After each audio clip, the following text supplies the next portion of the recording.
Test. Test. Okay, sorry, we'll go ahead and get started now. I'll call this meeting to order. Please stand for the Pledge of Allegiance. I pledge allegiance to the flag of the United States of America and to the republic for which it stands, one nation, under God, indivisible, with liberty and justice for all. Next item, roll call of members. Jason. Sarah Sarda. Here. Terry Crandall. Here. Kathy Greenaway. Here. Franny Kiefer. Here. Jill Sternquist. Here. Quorum has been determined. Next item on the agenda is approval of the agenda. Motion to approve the agenda before us tonight. Second. All those in favor? Aye. Aye. Aye. Motion passes. Approval of the minutes from the July 12th, 2021 school board meeting. I look for a motion. Make a motion to approve the minutes of the July 12th, 2021 regular school board meeting as presented. Second. Roll call, Jason. Kiefer. Yes. Sarda. Yes. Greenaway. Yes. Crandall. Yes. Sternquist. Yes. Next is the conflicts of interest disclosure. Does anybody have any direct or indirect conflicts they'd like to report? Next is public comment. Jason, do you have anybody that signed up for public comment aside from items 8, 10, or 11? No, we did not. Okay. Next is the consent agenda. Motion to approve the consent agenda before us. Second. Roll call, Jason. Greenaway. Yes. Sarda. Yes. Kiefer. Yes. Crandall. Yes. Sternquist. Yes. Next is good news and student achievement. Mr. Duracek and Mr. Lucas.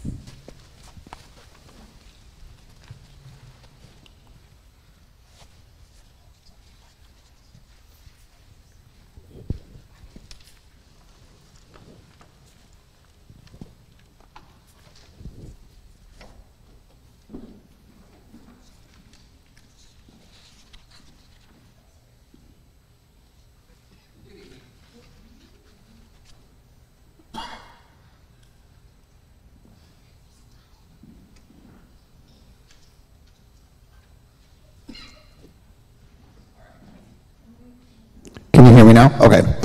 All right, so our good news, I got a couple things we're going to talk about. So we just finished our extended school year, which stands for our special ed services throughout the summer. We did a 6-week session. We did 3 weeks in June and then 3 weeks in July. We had about 22 students attend the services, aging from 3 months old to 5th grade in our building. Everything went successfully. Students received special instruction, physical therapy, occupational therapy, and speech therapy while they were there. My second one is Lucas's Learning Lounge. So this started last spring when I got named the principal, because at Stewart School, everyone wants Klimish cakes. So I obviously can't make pancakes as good as he does. I learned that on the last day of school.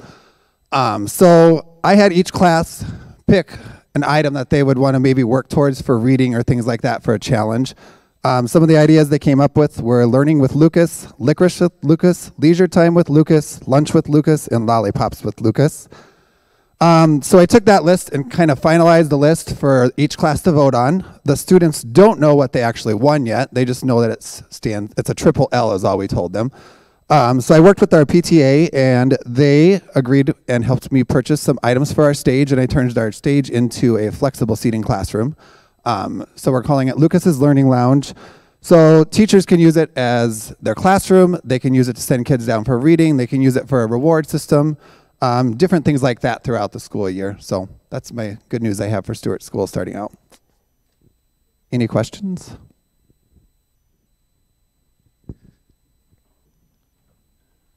Good evening.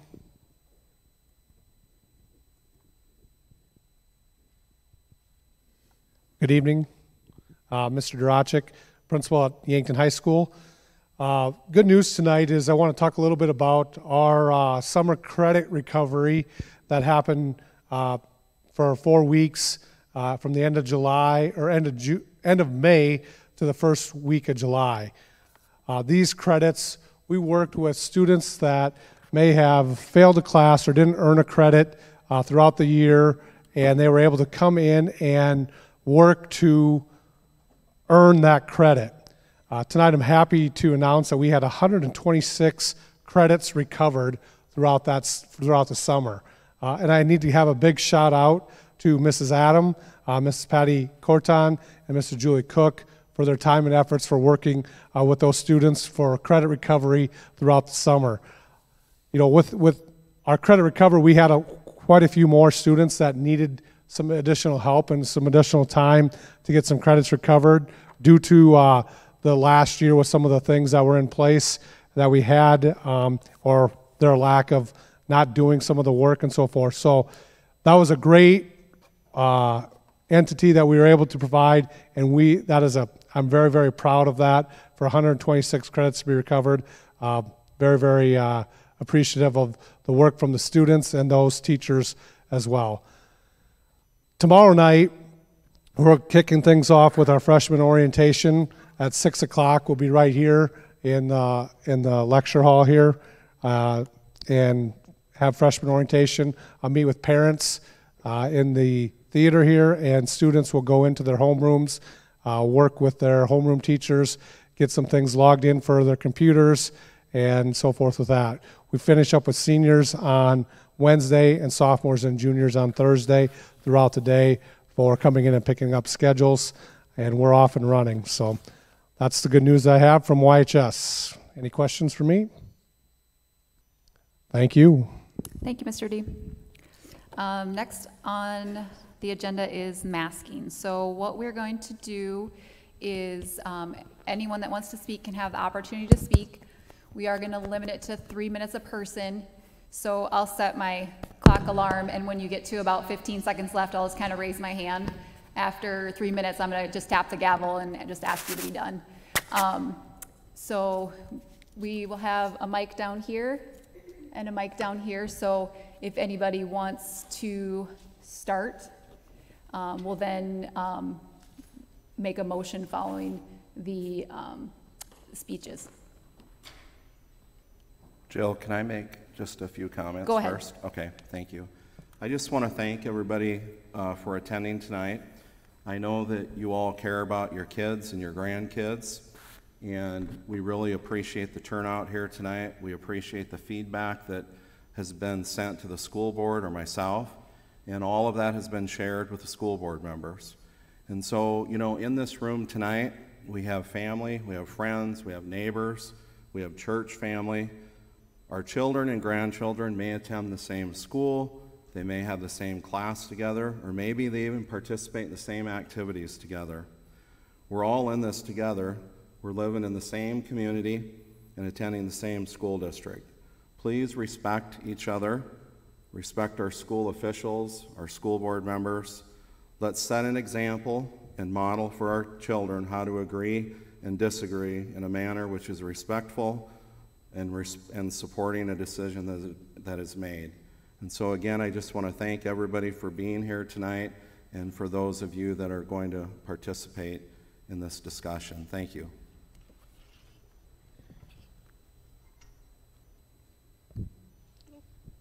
Hi, is that on? Yep. My name is Emily Becker. I have 3 kids at Stewart School, and they absolutely love it. And I certainly am coming tonight, and I've shared my views with school board already. I've emailed a couple different times. And it's an emotional issue for me. I don't see any other way than to mask.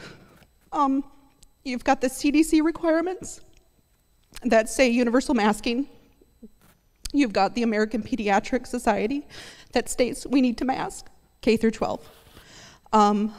I don't see any other decision with that. I worry about my son in particular with his medical needs. And so, but school is important for him, and I need him to be in school. So, I appreciate the thought that has gone into this, but it is so important to me that we make the decision to mask. You know, I wish we could do, I don't know if it's possible to do, you know, individuals that have not been vaccinated, which are the mostly elementary kids, you know. We've just not had the chance to vaccinate those kids, and my children will be lined up immediately when that's possible, but it just hasn't been possible yet. So I appreciate it. I'll be done now, but thank you for listening.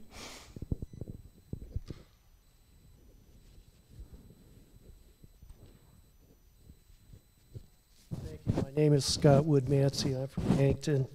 I'm just going to bring up some quick facts brought together from Paul Alexander, the American Institute of Economic Research. One of the first comments was, reports on masks like the N95. They only work properly when they're fitted to allow for optimal seal to the face when changed often. That's the only time that there's an effectiveness for the mitigating the respiratory virus spread. The COVID-19 virus is 120 nanometers in size, while the filtration of an N95 mask is 150 to 300. According to Professor Yvonne Cassart, Department of Infection Diseases at the University of Sydney, those masks are only effective as long as they are dry. As soon as they become saturated with the moisture in your breath, they stop doing their job and pass on the droplets.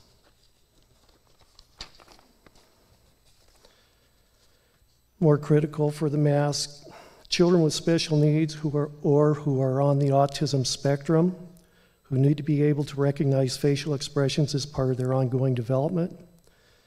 The ongoing evidence also suggests that prolonged mask use in children or adults can cause difficulty in breathing, CO2 intoxication, reduction in blood oxygenation, and elevation in blood CO2.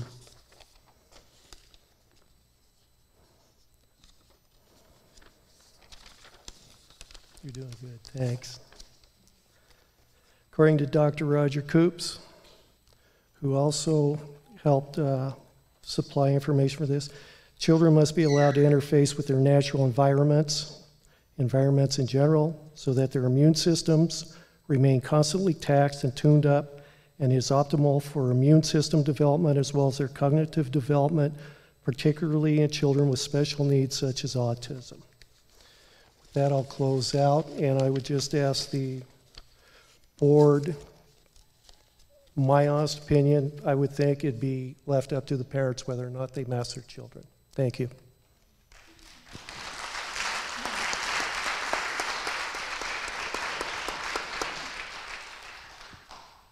My turn? Can I hold it or no? Okay. Hello. Ooh, sorry. I wrote everything down, otherwise I ramble. So, my name is Rachel Engel. If you don't know me, but if any of you have seen my husband and I or our 7 kids out in public, you probably recognize me from that tornado. So, my husband and I have been Yankton residents for the past almost 10 years. We have 7 kids, like I said, 5 that are school age. And I'm here this evening to voice our opposition to a mask mandate for our kids. This past year was stressful for everyone, particularly our children who are not accustomed to that level of stress. By the time school started last fall, we already knew masks were not an option for our kids, so we tried at-home learning. It was a disaster. As anyone trying to educate 4 different kids with 4 different lessons would understand, plus caring for a 4-year-old, 1-year-old, and newborn, so not fun. But I know the teachers tried really hard. So we gave in, masked them, and sent them to school, and everybody was fine and happy for about a week. And then some of my kids started experiencing headaches, nausea, fatigue, and anxiety, which makes sense considering they were breathing in their own carbon dioxide for the better part of 7 hours a day. They were even required to wear masks while walking or running in PE.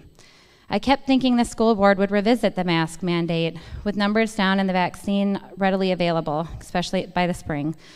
But each time I looked at the school board agenda and read meeting minutes, there was no mention of masks. So that's why I'm here tonight, to make sure that you know how what I feel is the silent majority feels. Children are resilient. We heard that all over the place in 2020, from teachers, doctors, friends, and family, and they're right. Kids are amazingly resilient. But why would we purposely put our children through even one more minute of anxiety, stress, and trauma when it's unnecessary? For an illness that the vast majority of us will experience only mild symptoms. Parents, we all have a choice. Whether or not our kids wear a mask to school should be our choice. If the school board votes tonight to pass another mask mandate, I strongly encourage you to consider pulling your children from the district and finding one that will allow you to make your own health decisions for your children. And I can say that we will be leaving the school district and not coming back if a mask mandate is passed tonight. So that's all I have. Thank you.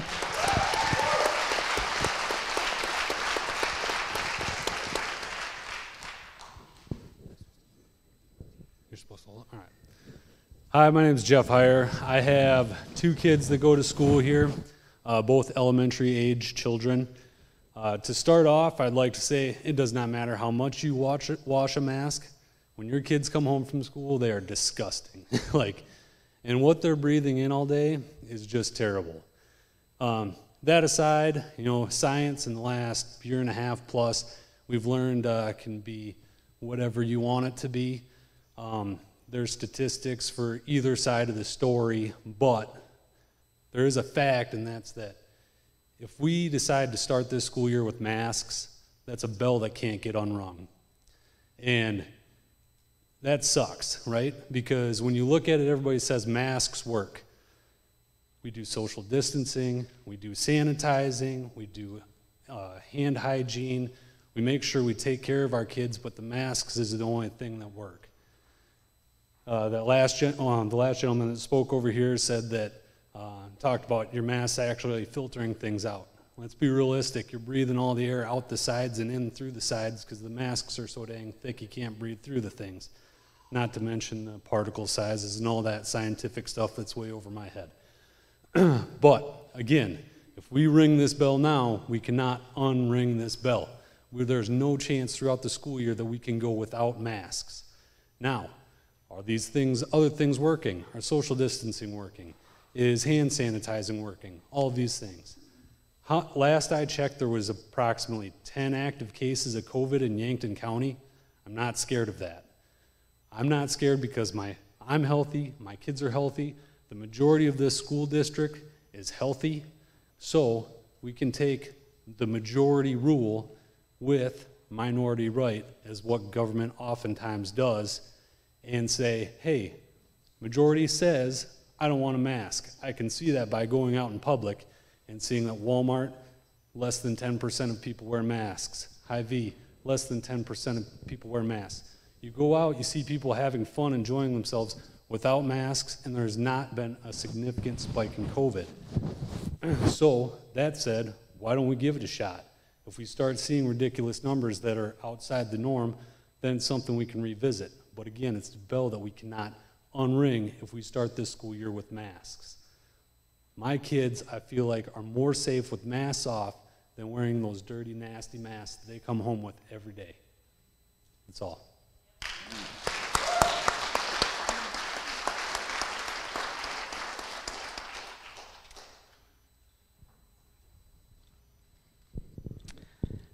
Yeah, my name is Tina Sass, and my head is just swimming with all of the opposition of masks at this point.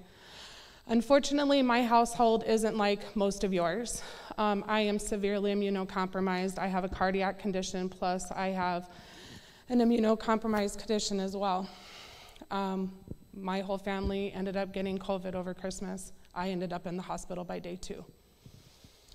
My 16-year-old son, who is a wrestler, a track member, and a football player, developed COVID-induced asthma. So we're going to test it and see how he does with this football season. But he went through months and months and months of pulmonary care after his bout with COVID. But you say that, you talk about your house is healthy and this, that, and the other. My son is healthy, and he is not now. I'm not healthy. And then the stuff you come up with, how do our medical professionals go all day wearing masks, but their CO2 levels don't increase, their oxygen levels don't drop. How is that possible, but yet you want to say that that happens in our children? My children never complained of a headache, never complained of nausea, none of that stuff. So I would really like to see where your credible evidence is that supports this nonsense that is spewing out of your mouth, because you're putting families like mine at risk because you don't want to wear a mask. I wear mine, regardless. I tried to get vaccinated, I got 1 dose. Ended up in the hospital 2 hours later, cardiac response. So where does that leave me? You guys are gonna tell me to stay home. Unfortunately, I have a family I have to support, I have to work. So when you're selfish and you're saying some of the stuff that you are, take into consideration family like mine. Okay, other people that are in the same situation as mine. I'm not gonna sit here and bash you or anything for your beliefs, because that's your belief. And I appreciate that you have that opinion, but you need to appreciate mine as well. And the people that are like me and my family, okay? So school board, please consider some type of mask mandate for our children to save them, because I'm gonna tell you right now, I do not want my 7-year-old to get COVID because he is unable to be vaccinated, and I end up losing my child because of some ignorance in this room. Thank you.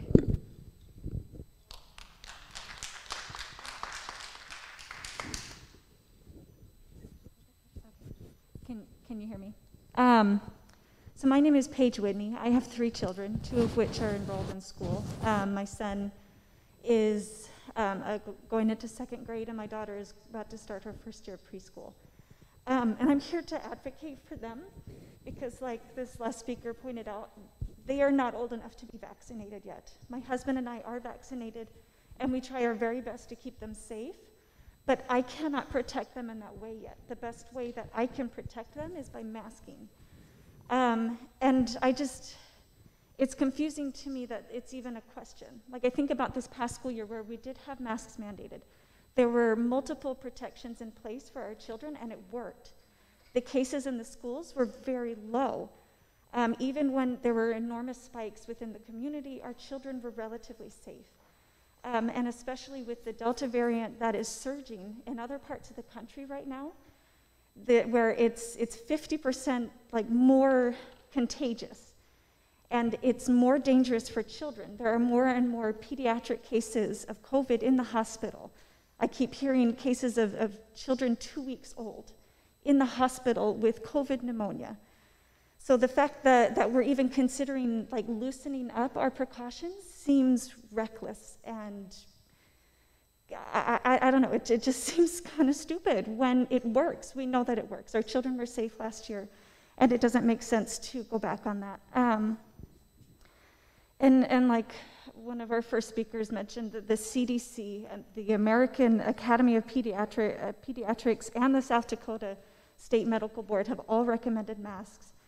And I just implore, I'm just pleading for the board to please mandate masks to protect our children. I mean, how many children have to end up in the hospital or intubated or dead before it's enough of an issue to protect them? All right, thank you.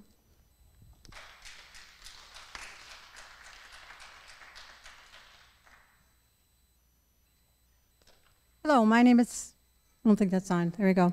My name is Kathy Lindquist. I did send an email that Dr. Kindle shared with, actually I sent a few of them, but right now I want to address my granddaughter who is on the autism spectrum, who went to Stewart, who didn't understand wearing a mask, who was nonverbal. Her teacher saw her the other day in Walmart and said, "Hi, Shelby, how are you?" And you know what? She didn't know her. Do you know why she didn't know her? She'd never seen her without a mask before. Her mask came home cruddy with wet snot and crumbs and yuck. She had a rash on her face that did not go away until weeks after school was out, and I washed her face every day when I came home.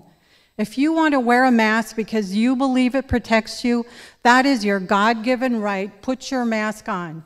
If you believe that germs are what all children grow up with and they get healthier when they're around each other, as they have been all summer, then let our children grow up in the world that we grew up in, where you play together, and a virus like the flu, which is what this is something that is going to be passed around always. You can't stop the flu. That's why there's a new flu virus, shot that you need to get every year. This isn't something like the smallpox, as the data I sent you included, that you can get. That type of a disease you can heal. You cannot heal this.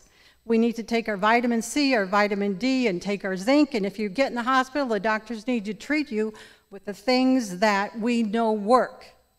But mainstream media, if that's where you're getting your information, is not passing the truth on because they have an agenda. And that's not what I'm here about. I'm here as an advocate for my granddaughter. We're sending her to school to learn. You learn by playing with others, especially when you're nonverbal and you're on the autism spectrum. You are greatly impaired when you can't do that. If a teacher and a parent wants to wear a mask, that's fine. But mandating that in the United States of America with the conditions that we have, the information that we have, if you look in the right place, is completely wrong. And I beg you not to make a decision that affects all of us. Other than if you want to wear a mask, wear one. But please do not mandate it, please. Thank you.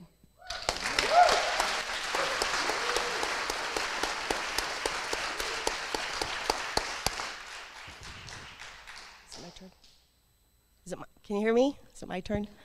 Hi, I am a mother. I have 6 children. I have 2 that are still in the Yankton school system. I also have a son that was born with a genetic lung illness. And when COVID came out, the day that school got called off, he had an appointment that day. And the doctor said, take him out of school, I'll write you a note, take his siblings out of school, everyone out, but the school ended up canceling anyway. Well, his lung illness was one of those things where we didn't know if he was going to survive if he got COVID. So we did everything the doctor told us. We have done since the day he was born. We've kept him as healthy, unhospitalized as we could. And I know a lot of the teachers and the principals, they were right there with me on board to help him stay healthy. If he's got to miss whatever. We did that and kept him healthy. He has not wearing masks. He's not doing anything that other kids aren't doing 100%. He's not been hospitalized for COVID, nothing. He's doing well. His doctor is a lung specialist at Sanford, told us the mask will not help him, it will not prevent him from getting COVID. And I had been doing research of my own, and I said, well, what about the N95? And he said the N95 will stop some germs from going in, but not going out. So even if everyone wore N95, they're still putting germs out there around my son. So he said, best case scenario, keep him as healthy as you can for as long as you can. We did. He's completely fine today. Healthy, he's working. He had to quit working. That was his senior year of school. I mean, we made it through. My other son has anxieties. He's got all kinds of anxieties. When he wears the mask, he gets sick. He comes home, like someone else said, the masks are snotty. I'm not going to sit here and say anyone's being selfish like some of you people or any of us are idiots or anything like that. I'm just saying it should be your right to choose. If your child can't handle wearing a mask, they can't. If they can and they like it and whatever, that's fine too. But we're getting our rights taken away with this, and it's not okay. I will not send my child to school and force him to wear a mask when I know he's going to get sick from it. He come home sick from his stomach several times. Well, since he was sick, could have had COVID, so he was out for 2 weeks. And we struggled through just this last year. I don't want that to happen again. I don't want the kids to think it's normal for a group of people or a few people to say, well, you have to do this because all these people that might get sick or might not get sick, because that little group of people says you have to. You know, this is my child, and he has rights as well. I should have wrote, but I didn't know. Sorry. Is that my time? Okay, well, thanks for listening.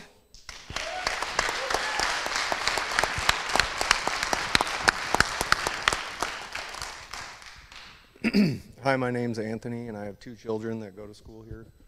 And I strongly urge you to not mandate the masks. I mean, all the statistics that the CDC is putting out is false. It's all a political thing, and if you don't realize that by now, I don't know if you guys should be on the board. I know that if you guys mandate masks, my 2 children will not be going here ever again. And if I'm with most of the other people, if you want your kid to wear a mask to school, by all means, send your kid to school in a mask. But you can't mandate every single child to wear a mask. It's just not right. That's all I got.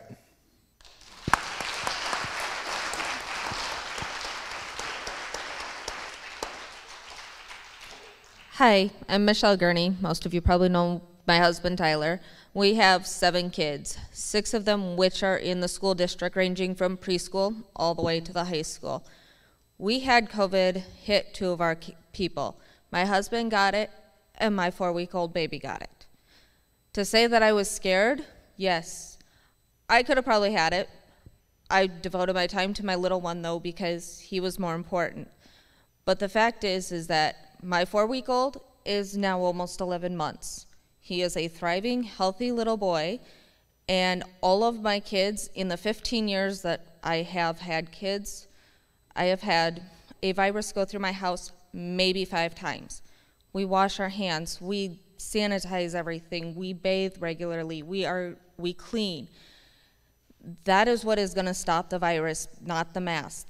It is a virus. We still have the cold, we still have the flu. There is not a vaccine out there that stops any of that because it mutates no matter what. It is a virus, and that is what coronavirus is. It's a virus. To have my kids masked again in school, I don't want that. I saw anxiety levels go up. I saw depression levels go skyrocketing. I have 3 kids that are ADHD, ODD, and those masks on those 3 kids, I have spent more time undoing the anxiety and depression that those masks caused for them than I can even say. And I'm still trying to. And I can say Lincoln is going to have a hard time if they try to mask my now 1st grader because his anxieties over that mask, his depression over that mask has skyrocketed even though he has not had to wear that mask all summer. So to put a mandate in place and not let us as parents choose for our children if they should wear a mask or not is ludicrous. We should be able to choose for our children and for our household and for our own health and safety of our kids, not have it decided for us.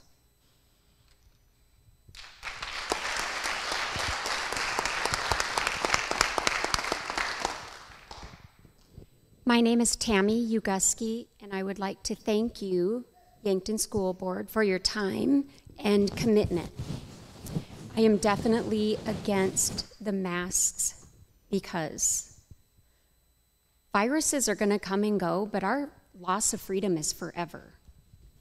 I've served on our state boards, and I've served on a national board, and there were many meetings that I walked into where our minds were already made up what direction we were going to go in.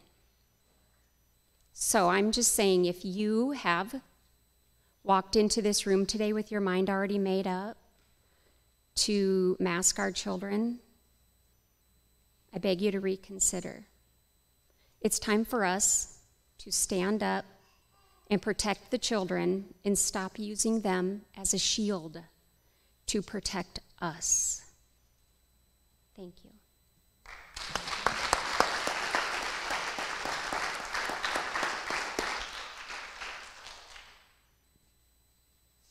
Hi, my name is Kayla Grasshorn, and I have 2 school-aged children. Last year, when you made the decision to mask children, I pulled my children from the school district. And regardless of your decision tonight, I will not send them back to the Yankton School District because I don't believe you have the authority to make medical choices for our children. I've heard a lot of comments tonight about autoimmune conditions and protecting those children. My youngest daughter has a severe autoimmune condition, and I don't expect a school board or my neighbors or other children in the school to protect her. It is my job to protect her. It is my job, nobody else's. We have to take personal health responsibility. Thank you.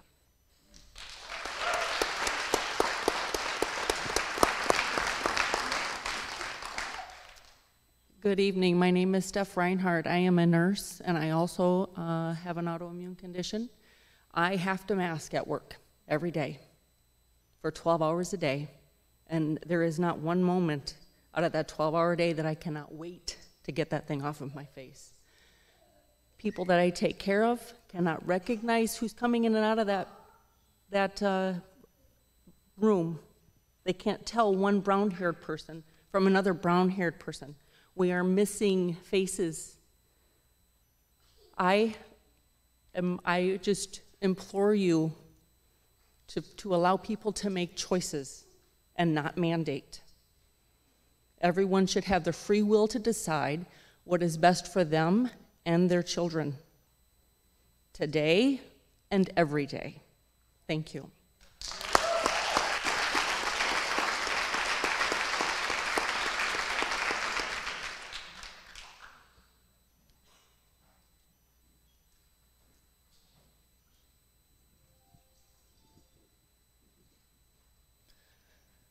Thanks for listening to us, putting up with it all. It's become so political and divided, and I really think that emotions get really hot in these situations. And I respect other people's decisions to choose mask, not mask. That's you. Everybody has their own. But I think in cases like this, we need to actually look at the statistics more, look at the facts more than the emotional argument of it. Currently, in the United States, 650 people a day are dying of COVID-19 versus this time last year, or even into the summer last year, where we had 3,000 to 4,000 a day. Daily cases are 122,000, which again, we would have in the tens of thousands last year. 58% of Americans have at least one dose of the COVID vaccine, and 50% are fully vaccinated. In South Dakota, there are 52 cases per day, and 59% of South Dakotans have been vaccinated. And we have 122,000 that have recovered from COVID-19. If you take the 59% of South Dakotans who have been vaccinated, that's 521,000 plus. And this is sad, and this bothers me because I love children. I have 4. But it's still a statistic that only 416 children, and like I said, this is depressing because no children should die early. 416 kids 18 and under have died from the COVID-19 virus in the USA today. Less than 10% of the cases in the United States are from kids who are 18 and under. And kids 20 and under have been shown to be less likely to spread the virus. On March 5th, the United States Center for Disease Control and Prevention published a report admitting that face masks do not provide protection against the Wuhan coronavirus and potentially worsen infection risk. The CDC, the people that we get our statistics from that say that we need to mask up, admitted this on live TV too, on CNN.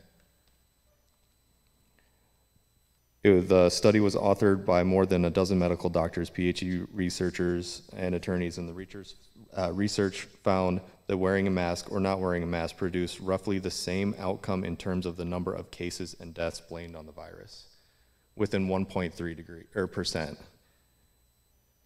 And the recommendations about masking from the CDC, if they didn't tell you to mask up and something happened, we'd be able to blame them. If they tell us to mask up and nothing happens, no harm done to them. It's about them covering their own butts.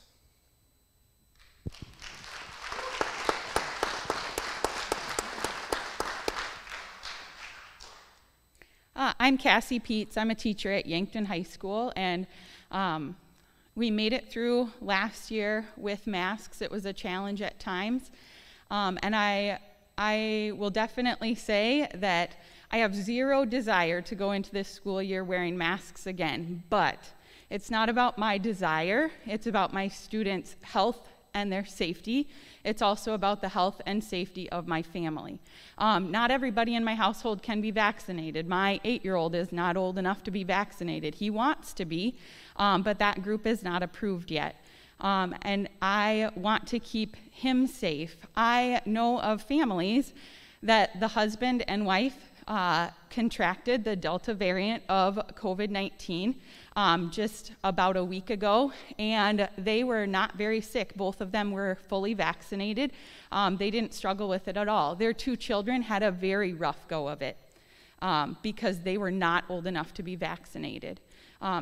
We don't know all that much about the Delta variant. We can look at the statistics and everything like that that's out right now, but that doesn't necessarily correlate with the Delta variant, which is what the American Academy of Pediatrics and the CDC, that's where their recommendation comes from, is that we're trying to mitigate that variant. We're trying to, prevent more infections from that variant. And we can't control, obviously, who's vaccinated and who's not. In a school building like the high school, I can know plenty of the kids, but I don't know who's been vaccinated and who's not. And maybe that's none of my business, especially if they're all wearing a mask, and I'm not as worried about it if that is the case. But in my mind, I don't understand how this is a discussion when the 2 bodies that we look to for advice about the health and safety of our children say that we should wear a mask. And I understand that people say it shouldn't be a mandate, but we wear a seatbelt because we're told to wear a seatbelt. We've grown up with policies like no shoes, no shirt, no service, and we do it because that's what we know we have to do.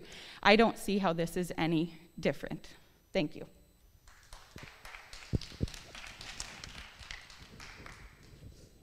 Hi, my name is Deanna Kruger. I don't have any of the kids in the school system at the present time, but I did listen to another virologist that gave a speech to another school board, and I'd like to ask your permission to be able to play that to you. I think, is it the Mount Vernon? Yes, it's. We got the video emailed to us today. I know I watched it today. There was someone out here that wanted some information. This type of information is something that she should have. So this is good information for everybody. I have it on my phone if you would allow it to be played. If it's 3 minutes, you go for it. Well, it's a little longer than that, but oops, I gotta get internet.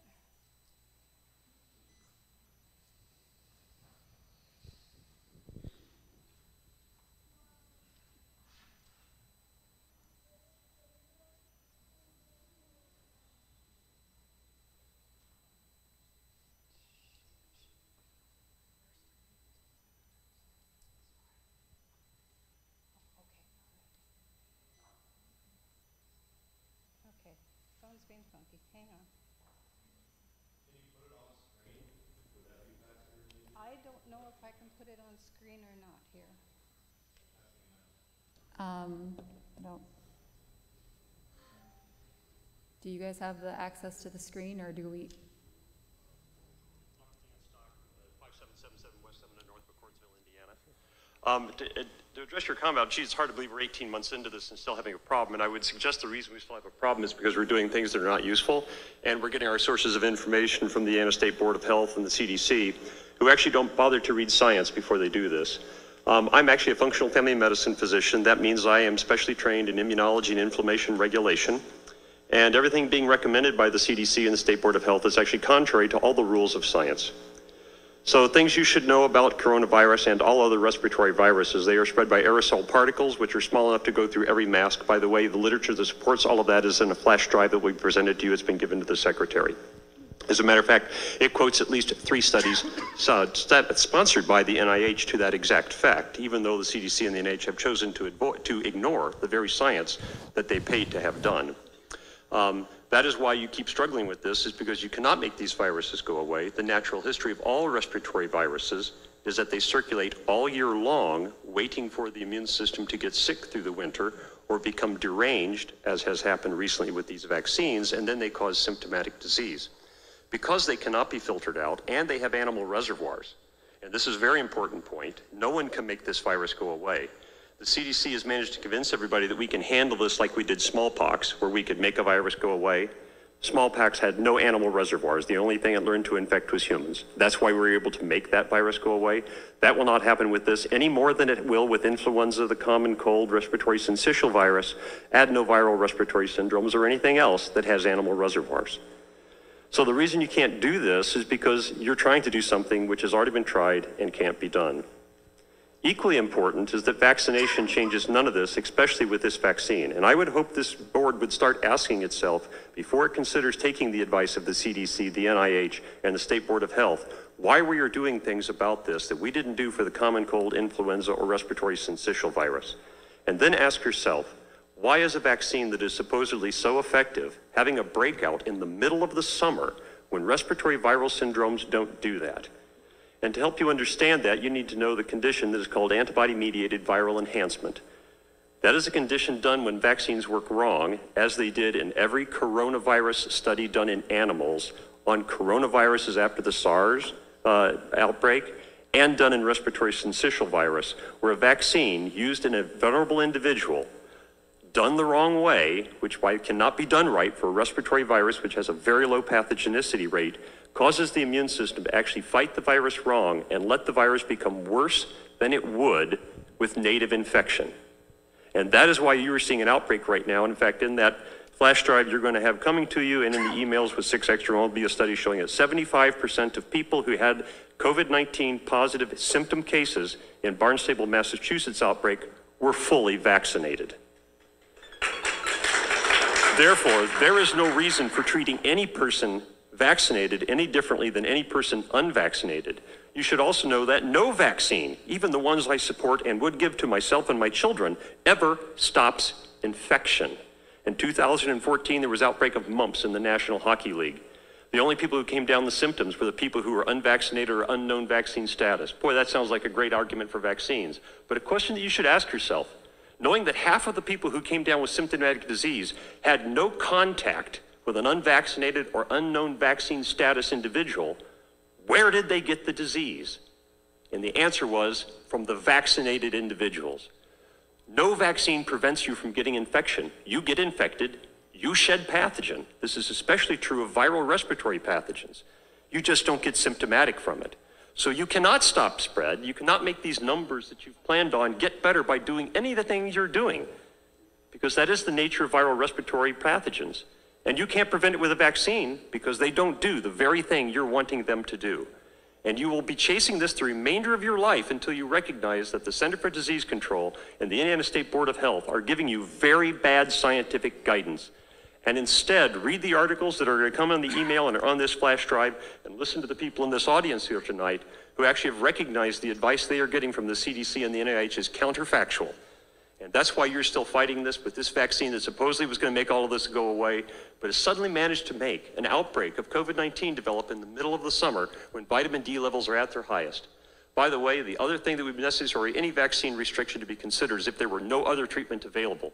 And I can tell you, having treated over 15 COVID-19 patients, that between active loading with vitamin D, ivermectin, and zinc, that there is not a single person who has come anywhere near the hospital. And we already have studies that show that if you achieve a 25 hydroxy vitamin D level greater than 55, your risk of COVID-19 death will drop down to 1/4 of the population average for the United States. And there are active treatment trials included on that flash drive that show the same is true. So if you were going to discriminate based upon vaccine, you should also discriminate based upon 25 hydroxy vitamin D level, zinc taste test response, and probably previous infection, since there are also studies on that flash drive that show that people who have recovered from COVID-19 infection actually get no benefit from vaccination at all, no reduction in symptoms, no reduction in hospitalization, and suffer 2 to 4 times the rate of side effects if they are subsequently vaccinated. Therefore, the policies that you are basing on are totally counterfactual. I don't blame this board for that, because I know you aren't scientists and you've thought it was reasonable to listen to the CDC, NIH, and the Indiana State Board of Health. But I would encourage that instead you listen to the people out here in this audience and read what's on that data drive. And if anybody here in this board has any questions about anything on that, I will happily come back and sit with you individually if you would like to explain the science behind this. And if you're worried about being sued by somebody because you don't follow the guidance of the CDC and the NIH, I will tell you have a free pro bono expert testimony at your disposal. I will testify in defense of this board, turning down all these recommendations for free at any time in any court. Thank you. Thank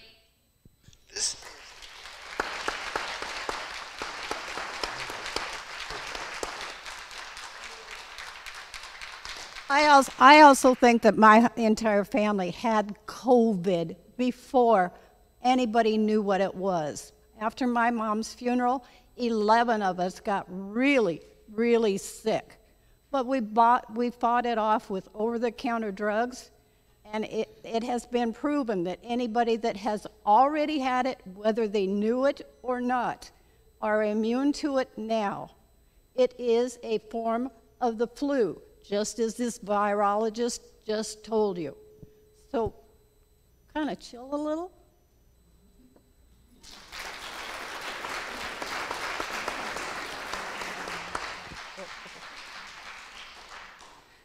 Hi, my name is Georgia Powell. I'm a teacher here at YHS. I also have 3 sons enrolled in the Yankton School District. I think, first of all, I'm very much in support of a mask mandate. I agree with what Cassie said.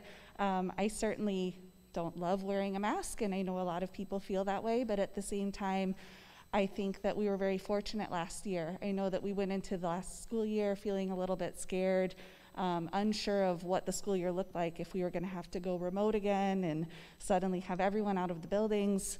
And we were able to keep a really good handle on it, and we were able to keep students in school the whole time, aside from those who were sick or close contacts or had symptoms. And it was really nice to just have a more or less regular year because of that. Right now, the Delta variant cases are rising. I think that I wish that we still had daily counts from our Department of Health. We only have them weekly now, so it's harder to know exactly where we're at until every Wednesday.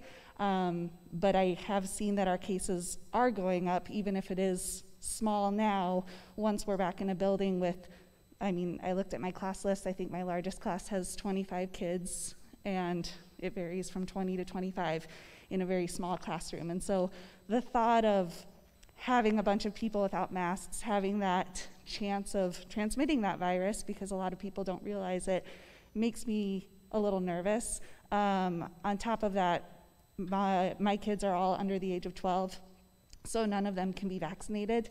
So my husband and I are vaccinated, but our kids are too young to be vaccinated, and that's true of most elementary school students.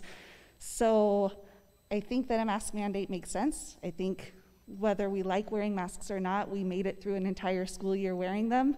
We came out the other side of that, and I know we revisited it a couple times too throughout the year, and I imagine that's probably something we would do this school year too if we did have a mask mandate in place. But overall, I think it just makes the most sense to listen to the experts in order to have another as close to regular school year as we can.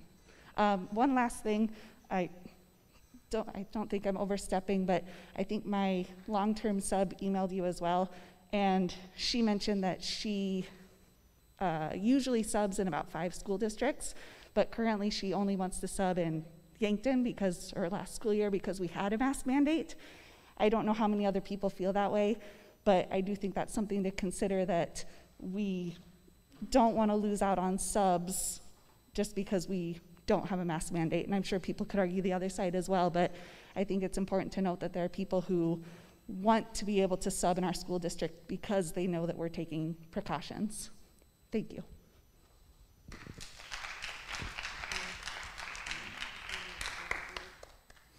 Hi, my name is Gerald Koster. I've lived in Yankton all my life. Well, I sure heard a lot of good points on both sides of the fence here. I heard that statistic of the 416 students, kids that were under the age of 18 that have died in our great country from COVID, but I also read today the statistics on that 416, 0 and let me say 0 again, died from COVID, exactly COVID. All of them had underlying circumstances. So, that being said, you know, when this started, everybody was worried. We didn't know what was going to happen. We wore masks, we closed down businesses, we shut down schools. We were afraid the hospital beds going to run out of hospital beds, we're going to run out of ventilators. None of that happened. You know, we kind of build up a herd immunity.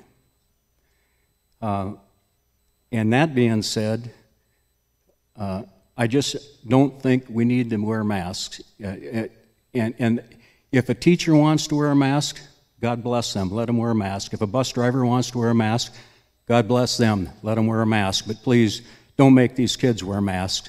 Let them build up that herd immunity. It's proven to be more effective than most vaccines. Thank you.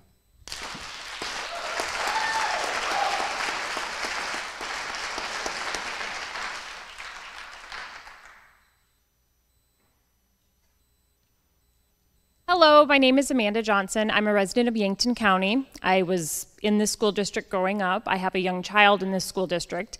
I know many of you. I had the pleasure of having Dr. Kindle as one of my teachers way back in the day.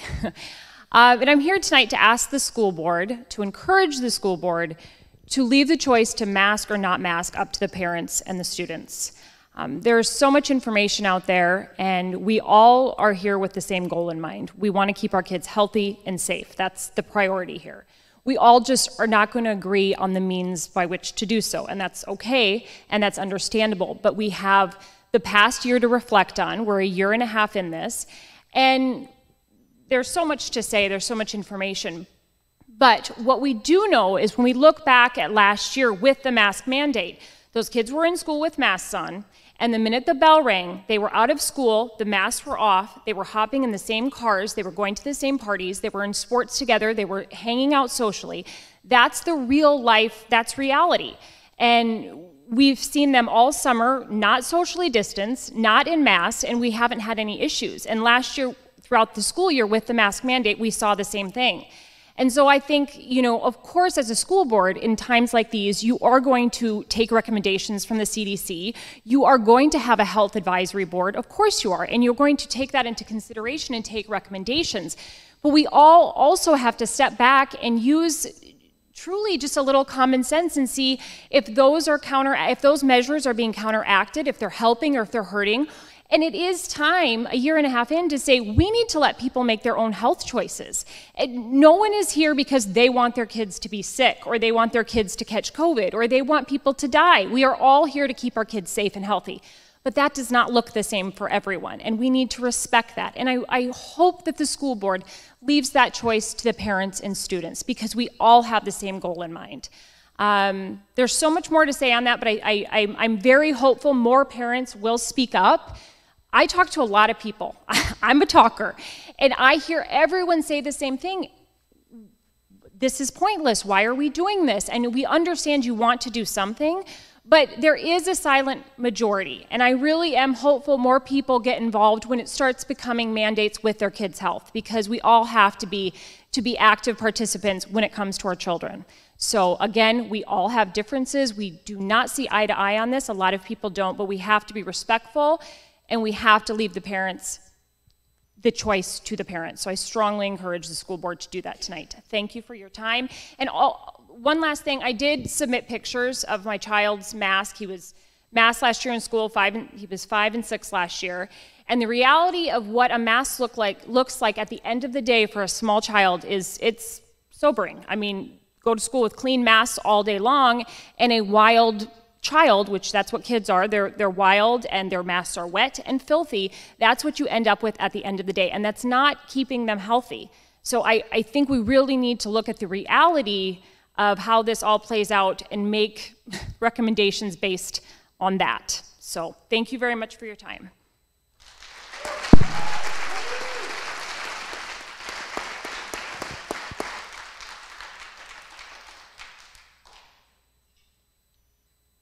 Would anybody else like to speak before we?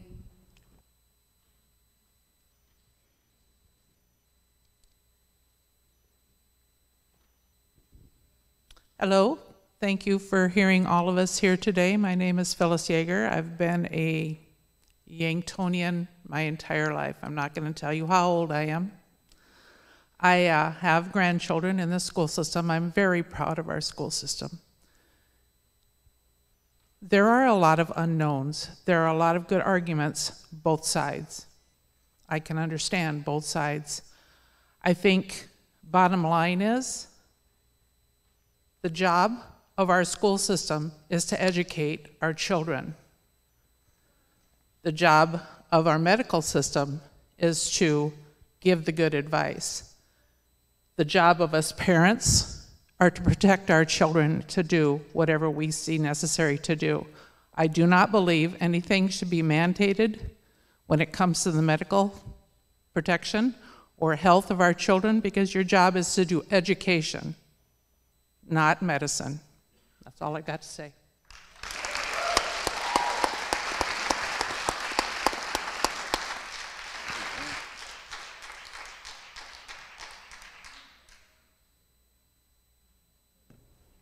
Anybody else want to speak?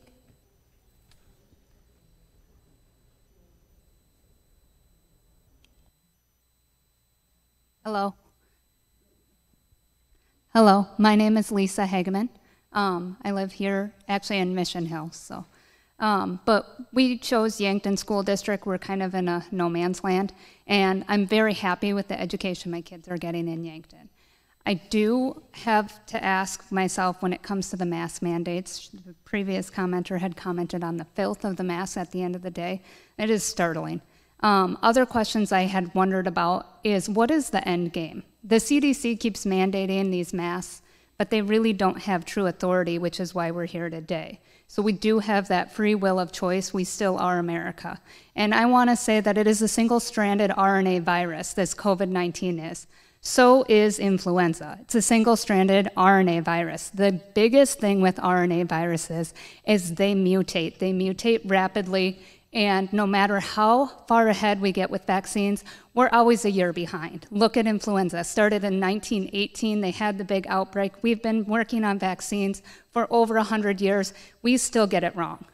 COVID-19, we're still gonna get it wrong. We'll still be behind. So I just wanna ask, I know you have to take into account what has been recommended by our health advisors and our health board, and I applaud you guys for being up there and taking this as serious as you are and letting us speak out pro and against or con. But please just think about the children and the parents' freedom to choose, not just choose which school district they go to, but choose what they need to have to be in school. Thank you.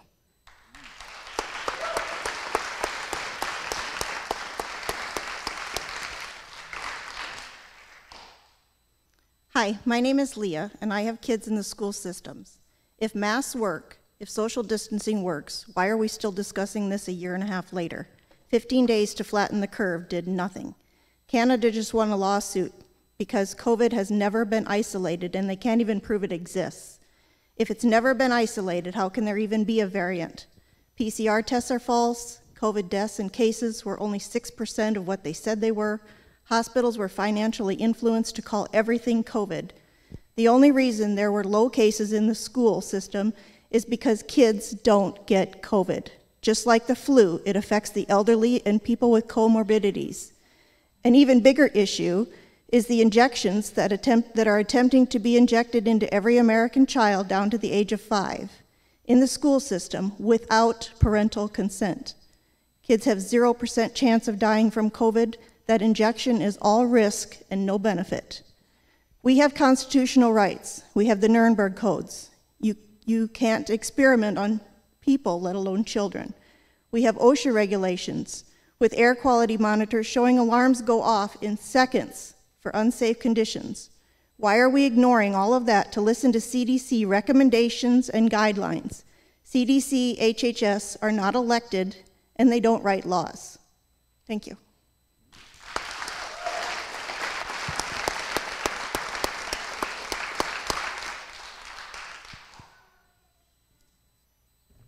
Does anybody else want to make any comments? All right. So this is an action item. I'll entertain a motion.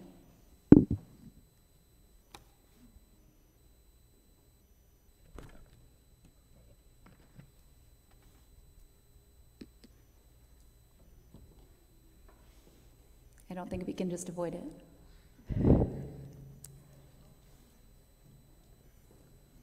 Well, I'll start with it then, and we can go into a discussion and build on it. So I came in tonight not really knowing. I know someone maybe alluded to the fact that we know what we're going to do.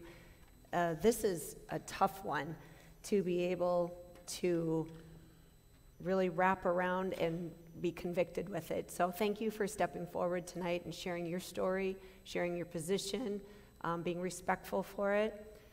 So with that being said, I am going to make a recommendation that we do not have a mask mandate, that it is up to the individuals to decide whether they want to send their child to school with a mask or without a mask, and that we would strongly suggest that you would, but we're not going to mandate it. I'd like to say that I've heard some very interesting things this evening, and I want to say too that my daughter is a chemist from Moderna, helped develop the vaccine, and so I've got some strong feelings about how vaccines are and how they work and how they develop vaccines. And the mRNA vaccine, which is the new one by Pfizer and Moderna, is a totally different kind of an animal than the traditional vaccines we know about. That being said, I hate the fact this is a political issue. You know, I wish that we had some kind of a common feeling about this amongst all of ourselves, so we could have a consensus of opinion. And as Mrs. Greenway said, I've struggled with this. I really have. I was a strong advocate of masking to begin the school year last year. I felt that was the only practical way that we had to be in session, and we were able to be in session for the entire school year because of masking. However, I don't feel that the significance of the current incidences of COVID-19 in our community warrant beginning the school year requiring masks. I do believe the district has to be nimble, and if we see a huge outbreak, or whatever we might describe as such, and we've seen that with the flu. School has to shut down for a while because of the flu. Not happened recently, but it could happen. And so we need to be nimble about that, maybe change policies as time goes on. And as parents, you have to understand, no matter what we decide is going to be, in our view, what's the best interest of our children and our community. And we've always had to act that way. For now, however, I'm going to vote in favor of beginning the school year without masks. Is that a second? Second. That'd be a second. Okay, do we have any discussion? I just have a discussion, I just have a question, Terry. When you bring up going into the masking, no masking for the school year, but us to be nimble, are we discussing any specific recommendations about what that result is that would change?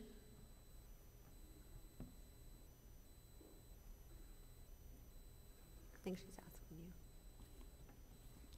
I would say that we need to follow some recommendations, so we do have criteria in place, so we know what would cause that to change. And I do believe we've been discussing that, or there's been some documentation sent out regarding that.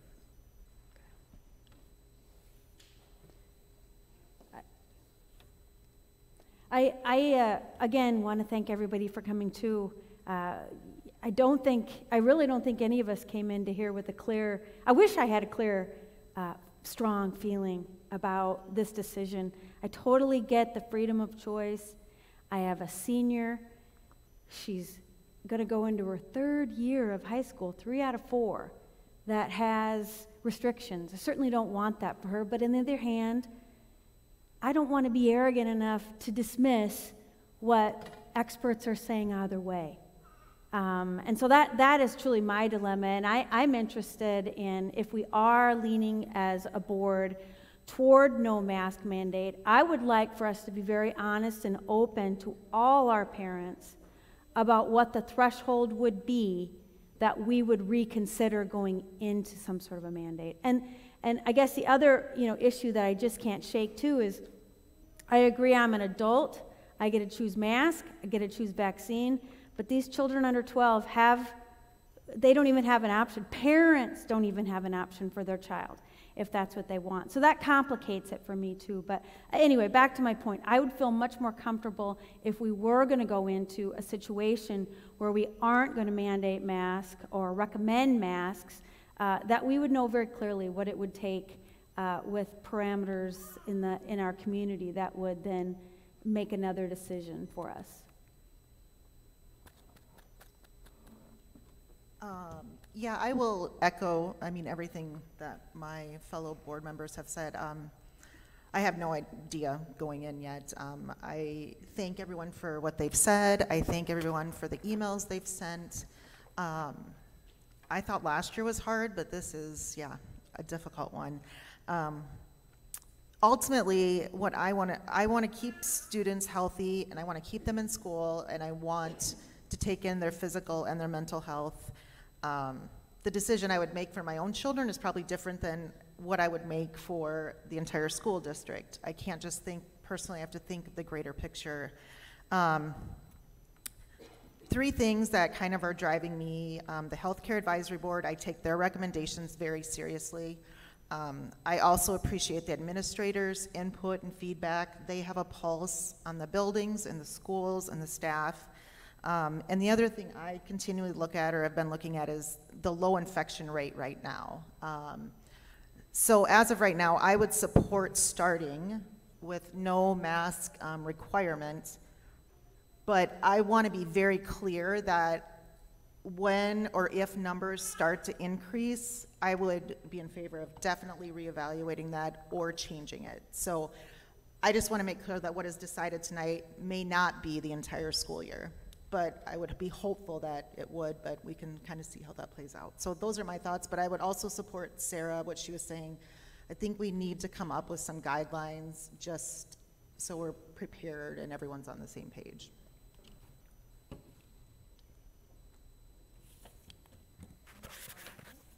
I'm gonna be honest, I'm semi-biased having to live through this.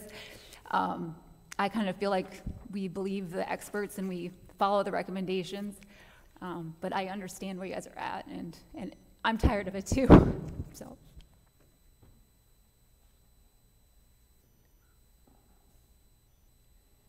call for a vote.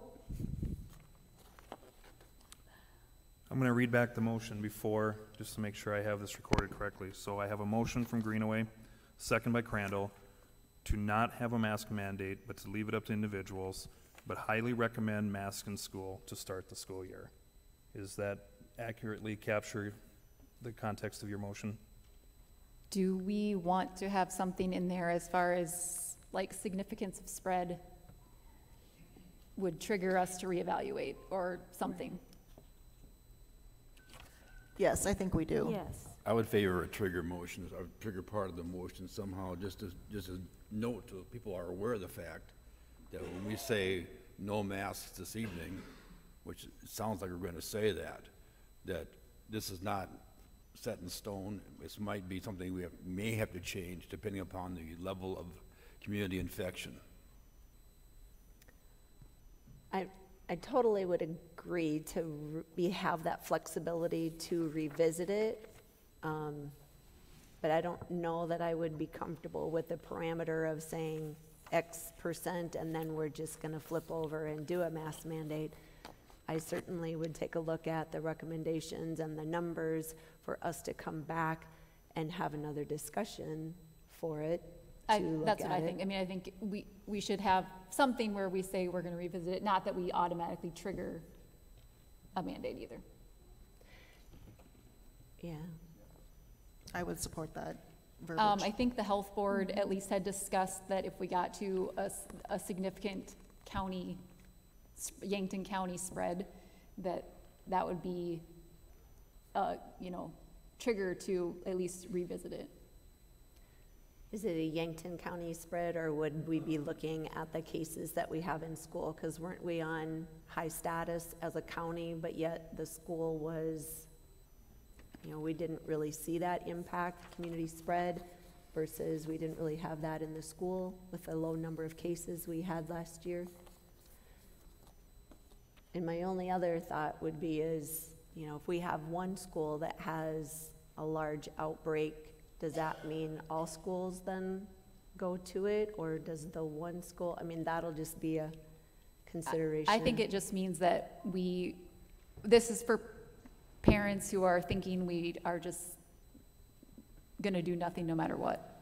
That if there's a certain threshold that we would look at it again. And we don't have to, but.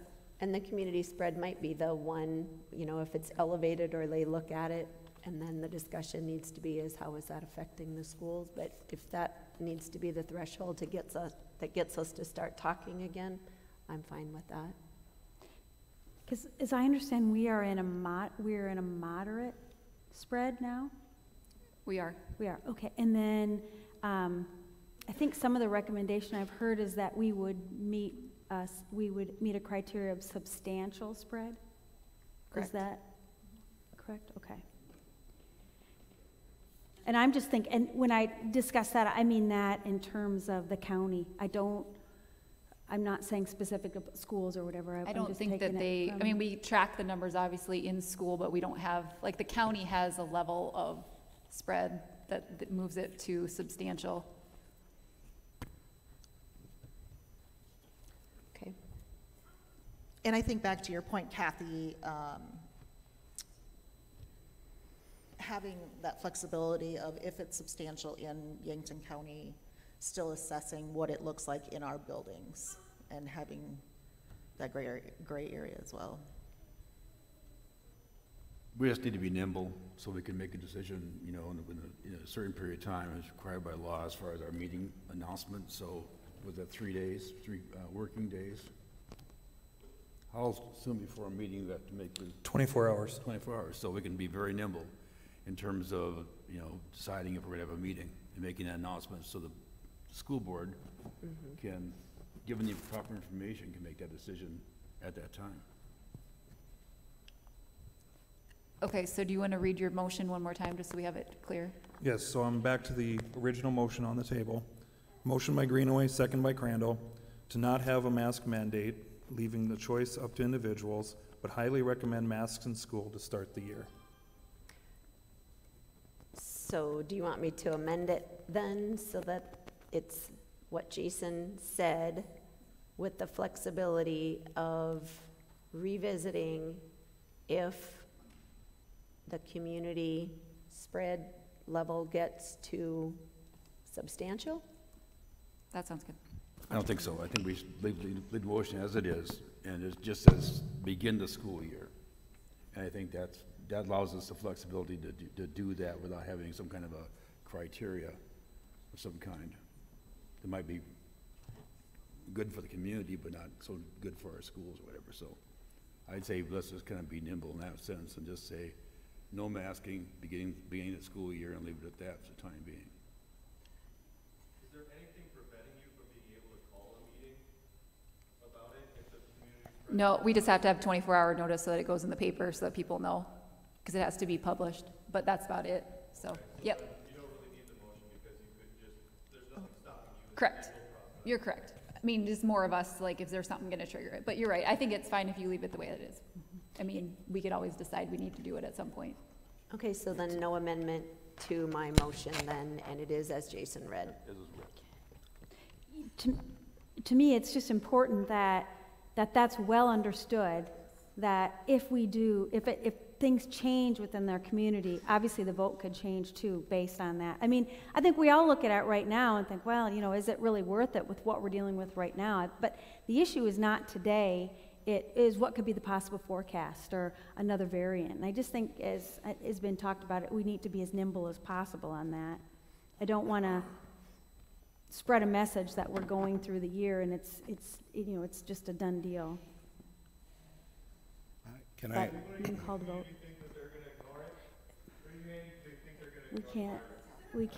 We can't do that. All right, there's no public comment right now. That is closed. We trust you guys. That's what I'm getting at. Can I make a comment, Jill? So this is for the board. As superintendent, I just need to know when we prepare to have a meeting, because I just need that clarification before we leave tonight so that we can get the meeting published, and then I know when to do it, and that we're all on the same page that, yes, you need to have a special school board meeting if, in fact, we reach substantial community spread. I just want to be clear on that so I know when to do that.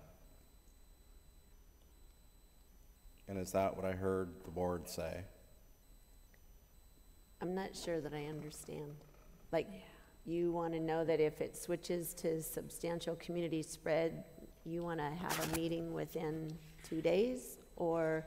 That's what I'm asking you. I need clarification as superintendent when you want me to set up a special school board meeting. Is it when we go into substantial community spread? If I just want to make sure that I'm clear on that so that we can arrange the meeting. And I think our parents will want to know if they want to be clear on what's the marker for having a special school board meeting to make any change if that's what the board decides to do or not. That's what I'm asking. My only confusion is I think Terry with this second is saying to stay without that. Am I correct, Terry? I'm not comfortable with the term substantial community spread because I'm not sure what that exactly means, in terms of, that's just some arbitrary term could be used. And I think I asked last year when we had masks going on, I asked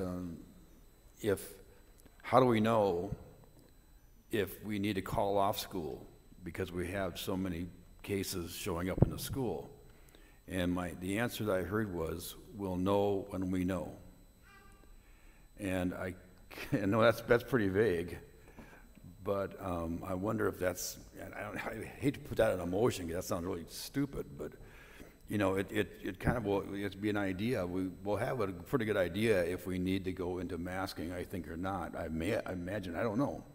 But if we just have an arbitrary thing like, well, it's not arbitrary, but a term like substantial community spread that may not be an accurate depiction of what's going on in our schools. That's my only point.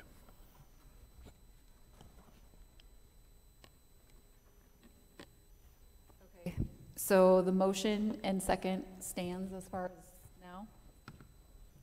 Okay, should we call for a vote then? Okay. Do you want to read it one more time, just so we know? I can do that. Thank you. Moved by Greenaway, seconded by Crandall, to not have a mask mandate, leaving the choice up to individuals, but to highly recommend masks in school to start the year. Okay. Okay, with Roll that, call. I'll go ahead and call the roll with Greenaway. I want to make one more discussion point before we vote, that I don't want this to be about winning or losing, side versus side. I want us to really take away that we're all in this together and we need to get through this school year again. So that's my last discussion point. Okay. Am I up? Greenaway? Yes. Crandall? Yes. Sarda? No. Kiefer? Yes. Sternquist? No. Motion passes. If anybody wants to leave, they can. Next, we're moving on to the medication administration policy. So we have two drafts of the medical cannabis policy. One is that only the caregiver will be allowed to give the medical cannabis, and then the second one is to allow a district personnel to give the medical cannabis along with a caregiver.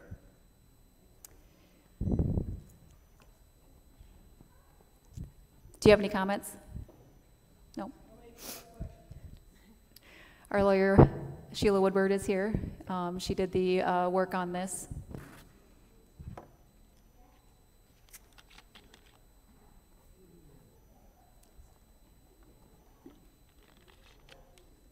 Does anybody have any questions for Sheila?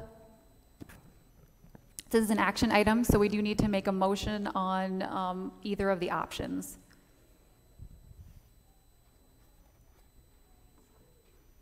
Sheila, just for 2 points of clarification.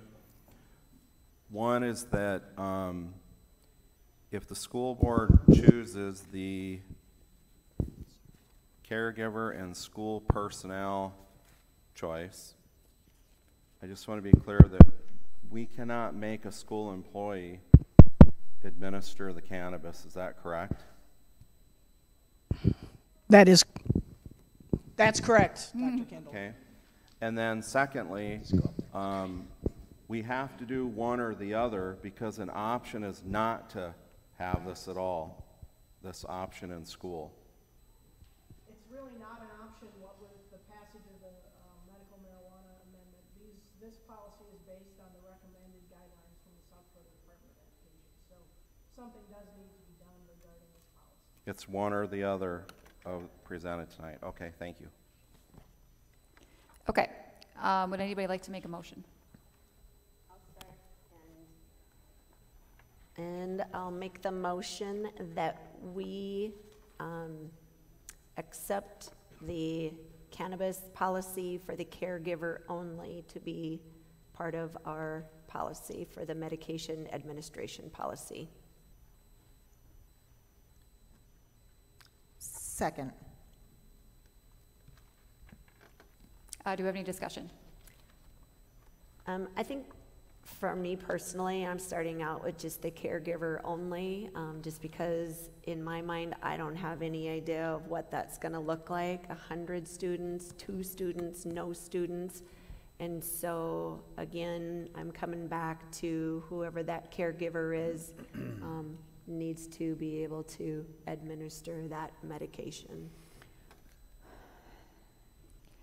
Is this a policy we can change if we are like inundated with, or there's one student and they have a parent that can't? You know, I mean, it's obviously something we can change if we need to, I would assume. Yes. Okay. You can amend the policy as you wish. Perfect. Okay. So we have a motion and a second. Any further discussion? When you talk about a caregiver, I'm just trying to look through this really quickly too. Does it have to be a parent, or can it be, can the parent ask someone to do it? There's actually, you have to go through a process with the state of South Dakota to become a designated caregiver. There's actually some guidelines, minimum of 18 years old, and I don't have them right off the top of my head, Sarah, but yes, you could, it does not necessarily have to be the parent. Okay. And my only concern about if we had working parents and the child needed it, is there some other opportunity for them? Okay.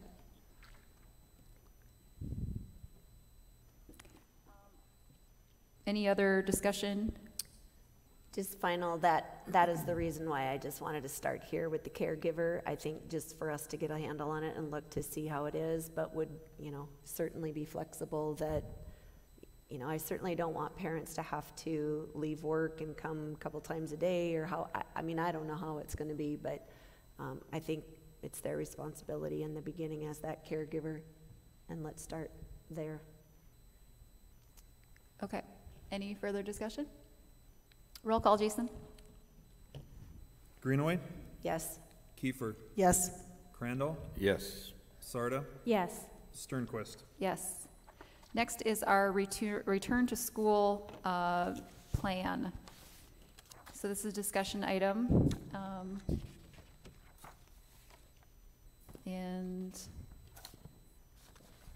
The administrative team's going to go through the plan. You bet, we'll do that. I think, Jason, do you have it up on the screen? I do. Okay, I'm going to just start here, and we're going to briefly go through this. We last updated this actually today, and just like last year, I think it's important for everybody to know that this will be a fluid document, and what the board approves tonight, I hope it's with the understanding that as Department of Health makes some changes, or our Healthcare Advisory Committee makes changes, that we do amend this like we did last year. We did not bring it back to the board every time there was a change, and so you can decide that tonight how you want to do it, but I would tell you that we also don't want to be strapped by not being able to make some quick decisions as things change, because very honestly, last year with the Department of Health and Department of Ed, I think administratively a couple of us were in meetings 3 times a week for multiple weeks, and so I don't know how that's going to unfold this fall, but I would hope that we have some flexibility to amend this as we need to as we go along. So with that, I'm just going to take you quickly to 1.1. I know that this was mentioned earlier. We do have a COVID-19 Healthcare Advisory Committee. You can see the names of who are on there this year. Dr. Withrow is a new addition. He's at the Yankton Medical Clinic. And Dr. Beth Mickelson, who's a retired physician, also joins us. And then Franny Kiefer, as our board vice chair, comes on as a new member. And then Mr. Clemish, who is serving in a new role this year. So with that, I'm going to turn it over to Mr. Clemish, and we'll move right along. Everybody is ready to give their quick overview. Thank you. Thank you, Dr. Kendall. I'm here this evening to talk about symptom screening. If you remember last year, when we were under substantial community spread, we had what parents remember as a 10-day exclusion. We made some changes to this new student symptom screening, which the input was from the Yankton Medical Clinic pediatricians. They advised our committee, and we looked at this checklist. You may not be able to read it up there, but we have 7 different areas. Some of them are a little bit different than last year, and basically it's for parents. In the morning, you have a student who may not feel good. We look at these 7 items, and the parent needs to ask themselves yes or no. If any of the questions are yes, then it goes down to the stop. You need to keep your student at home. And this is where it's a little bit different than last year. Last year you needed a physician note on any incident that was related to this because we were in a 10-day exclusion. This year we go back to what we've always kind of really had, which was any fever that you have, you need to stay home until 24 hours has elapsed without fever reducing medication. So that's one check that you can look at. The second one is new this year. We have what's called the Quidel Quick View COVID test. Last year we did the Abbott Binax test, and we are not going to be doing that one this year through the state. However, we will be doing the Quick View COVID test through the state. Basically, it's going to be free, made available to parents. They can, if their kid is sick at home, in the morning, they can come and get a free test kit, or if they're sent home from school, they can request a free test kit. It takes about 10 minutes. We're asking parents to do that themselves at home with their child, and it's for asymptomatic and symptomatic students. They can take the test.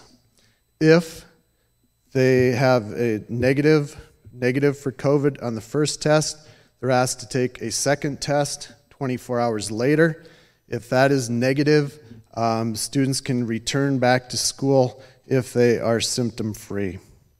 The third area is students and staff may get a parent or a doctor's note just like they have in the past.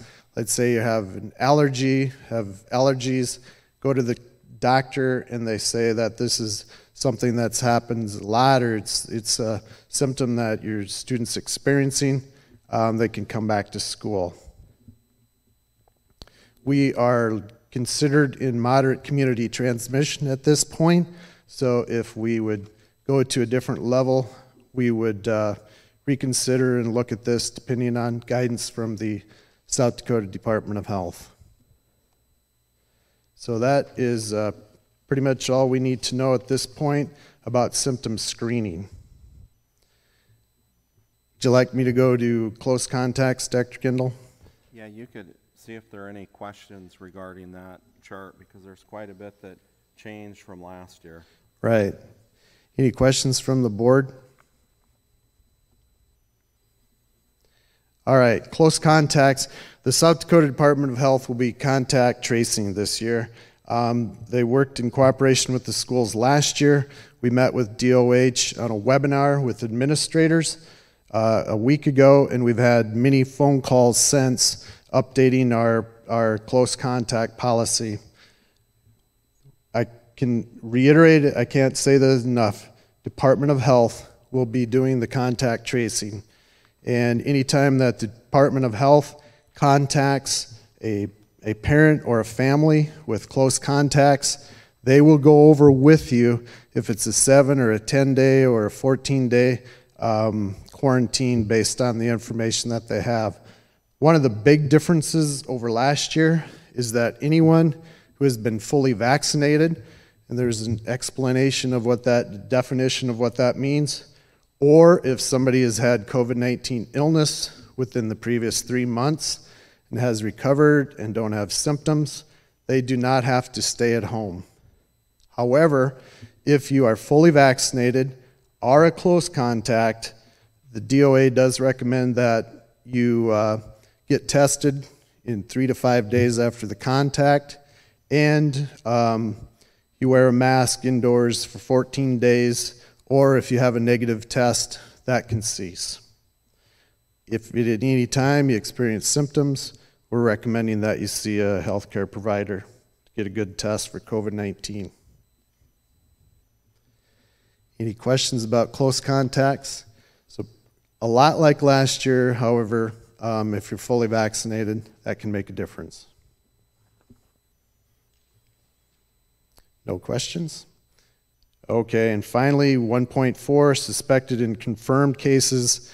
Once again, Department of Health will contact the school, let them know, or a parent or a healthcare provider can let the school know if someone has COVID, and then you would go into, the person would go into a 10-day isolation like last year. Any questions about that section? And before we go on to the next one, if there's anybody in the audience here that has a question, we'd run a mic to you quick. If all you need to do is raise your hand, we're happy to answer what we can here. I would say oh, sorry, Dr. Kendall, were you done? No, I'm thankful that the Department of Health has taken on that contract tracing and taken the burden off of the schools. Thank you.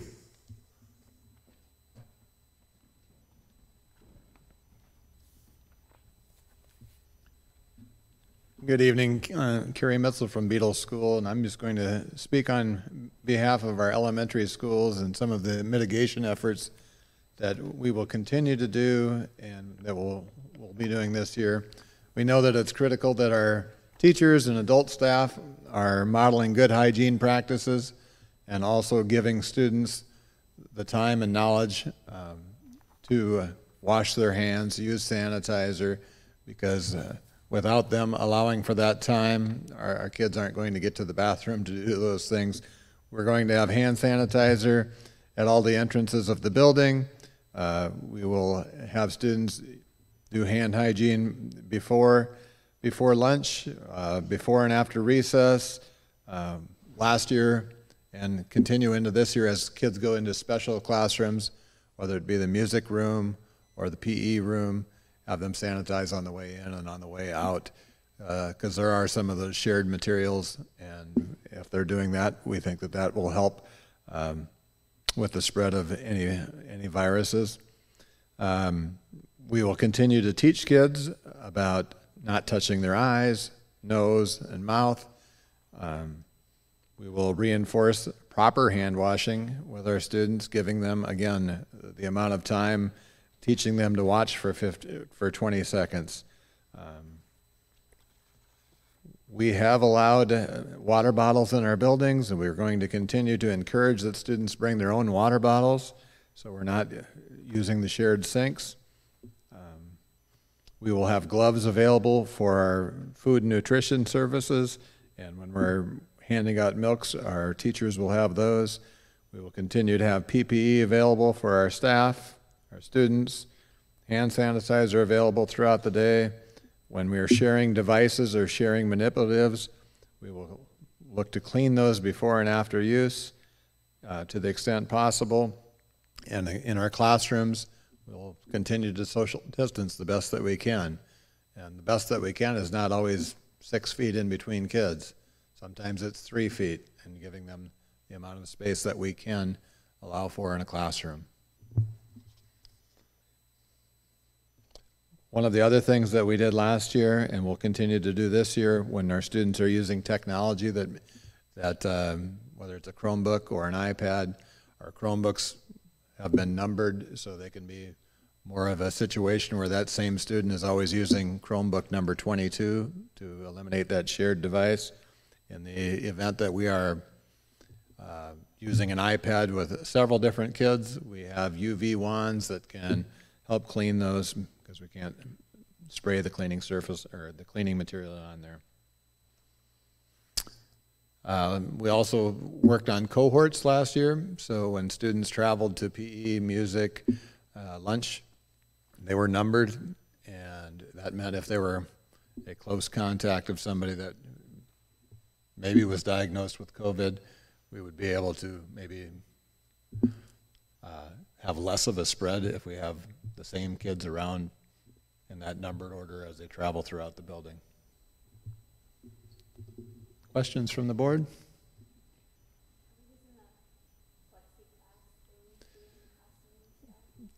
We were not planning to start the year with desk shields. No. We can have plexiglass. The teachers certainly can have that, and if we had a student that requested that, we have them. But that was not going to be a requirement for all students in the elementary to have the desk shields up.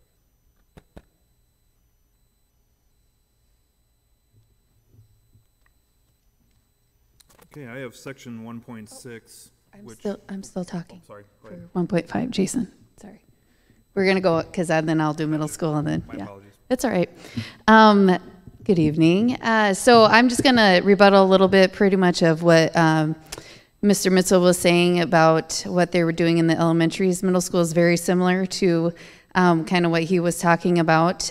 In the past, other than last year, we usually never had allowed water bottles, but we are going to allow those again this year. We have wonderful bottle fillers throughout the school, so we are going to have that, along with their other cleaning procedures, washing desks, hand washing, just practicing good hygiene. And if you know anything about middle school, that is a must in the middle school. So also, we're going to be pretty flexible. We're going to go back to lockers, but if there's an issue or anything that happens throughout the year that we need to keep our students safe and in school, we'll be doing that. And also, the students will be using Chromebooks again this year, so we also have those infrared lighting to clean the Chromebooks for the students as well. And they'll have their own Chromebook throughout the whole day, very similar to what we did last year, so that'll be a nice adjustment going into the school year.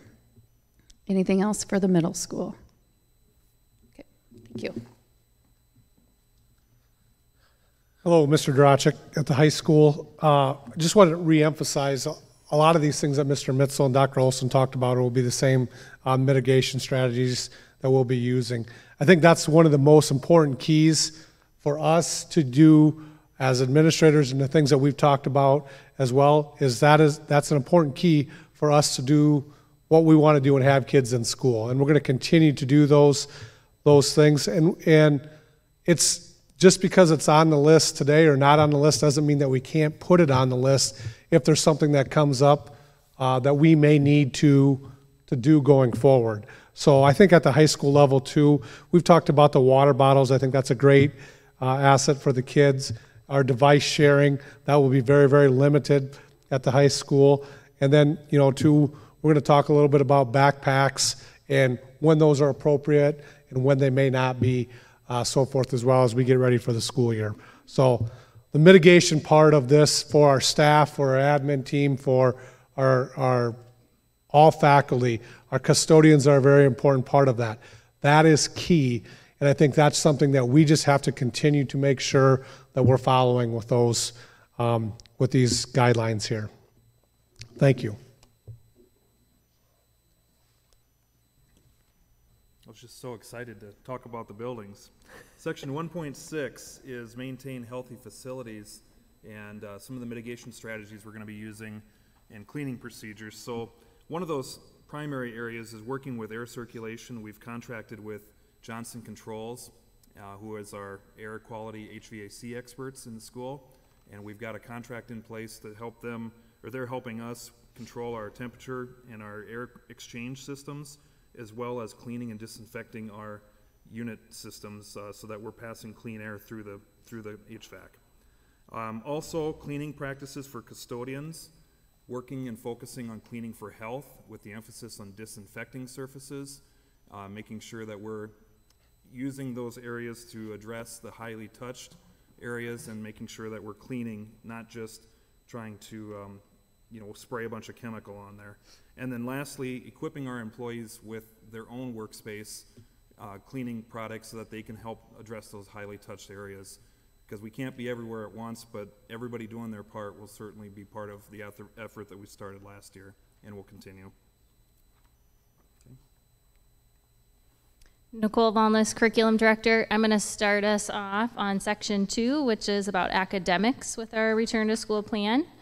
The first piece of the academic section is a table that just breaks down our different levels of learning, and we will be starting with level 1, in-person learning, just as we did last year. And then the table goes on to describe a hybrid model, which we also had in our plan last year, and as well as complete online or remote learning as level 3. So in level 1, students will follow a 5-day school week. We hope to sustain, as we did last year, in-person learning with all of our students in the classroom. If we move to level 2, which is the hybrid model, we would communicate with our families. We would break our students into cohorts alphabetically, really working hard to keep those families together. Students would be in the building a few days a week, 2 to 3, and they would be out of the building 2 to 3. They would be still learning 5 full days a week with our teachers delivering the lessons when they're at home. We would utilize our class link as well as Google Classroom and Seesaw to deliver that learning to our students while they're at home learning on those days.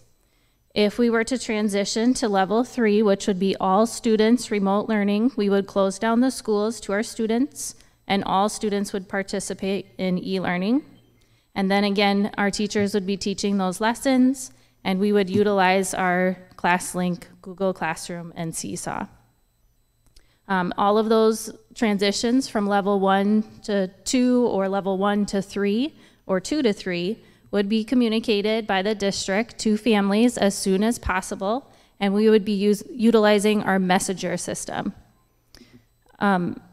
And then just a note then too, if we have to go into level 2 or 3, and even at 1, it's really important for parents to understand the asset that we have in ClassLink and how they can participate in learning even if we're in school learning as well. Do you have any questions? So what's your trigger for level 2 or level 3? That would be just like we did last year. We would work together with our healthcare advisory committee, the school board, and we would make that decision collectively. So not unlike the masking policy. Yes. Almost the same kind of thing. Mm-hmm.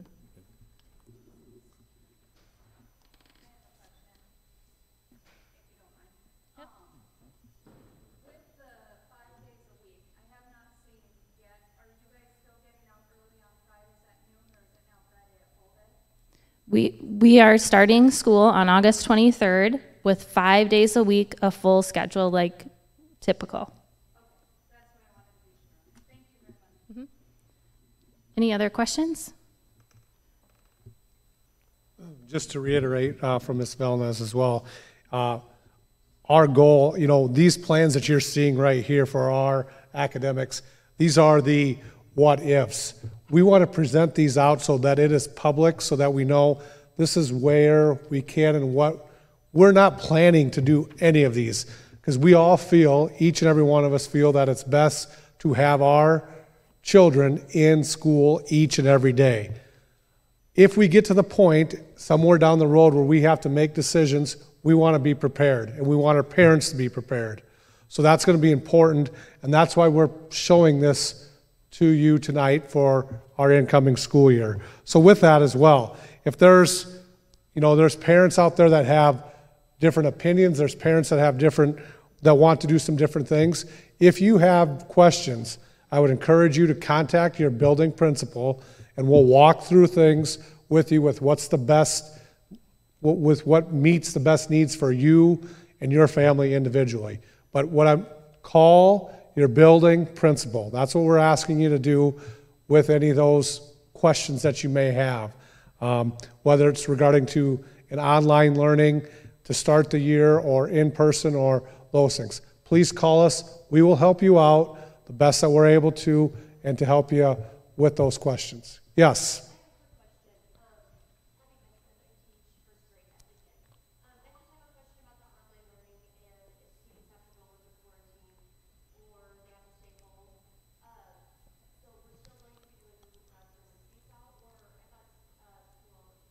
So to answer your question, you will have, there may be some online learners that start the year as an online student. They will not be the responsibility of necessarily if they're in your class. They're going to be in another program. So let's say we get down the road and you have a student that has to be out for 10 days. They are your responsibility. So we have those resources with Google Classroom, Seesaw, and still to deliver that instruction to that student. You bet. Very good question. Questions by the board? I just have one. As far as in the high school, are we still doing the directional hallway movement and that kind of thing as well? We are not doing the directional hallways as of right now. If we need to implement that at a certain time, we will do that. Okay, thank you. Any others? You know, one thing that I'm just going to address here as well is we had a fantastic plan put in place last year and continued to make adjustments with this, and it's going to be fluid as well. But the one thing too is we had, you know, we want kids in school, and that is the best place for them to learn. And there's sometimes that we got taken advantage of last year by different situations. So we're asking our parents to work with us as well with all of that. So that's our goal. We want our kids in school. Can I assume student parking then is all going to be out here then in the parking lot? Student parking, that'll all be in the student parking lot then? Yes, yep. All right, thank you.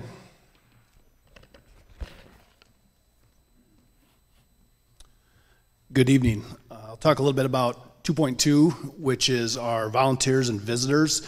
There are a couple changes that were made to this plan and a couple pieces that also stayed the same. This can mean a variety of things, and actually was very eye-opening once we looked through the entire list of programming and tutors and guest speakers and all the things that we maybe took for granted that help our students academically throughout the course of the year. And although we provided an outstanding education to our students last year, we know those things provide large educational value. So assuming we stay at level 1, which is full in-person learning, we will allow visitors and volunteers back into our buildings. Could be DARE, Girls on the Run, Big Friend, Little Friend, like I said, guest speakers, tutors. We have a number of volunteers in our community that come in to tutor students at all levels, and those are valuable opportunities for our students. And so if we were to go to level 2 or 3, and as Mrs. Valna said, that would be a collective decision, and as Mr. D alluded to, one we hope we don't get to, those volunteers would disappear for whatever portion of time we were in 2 or 3.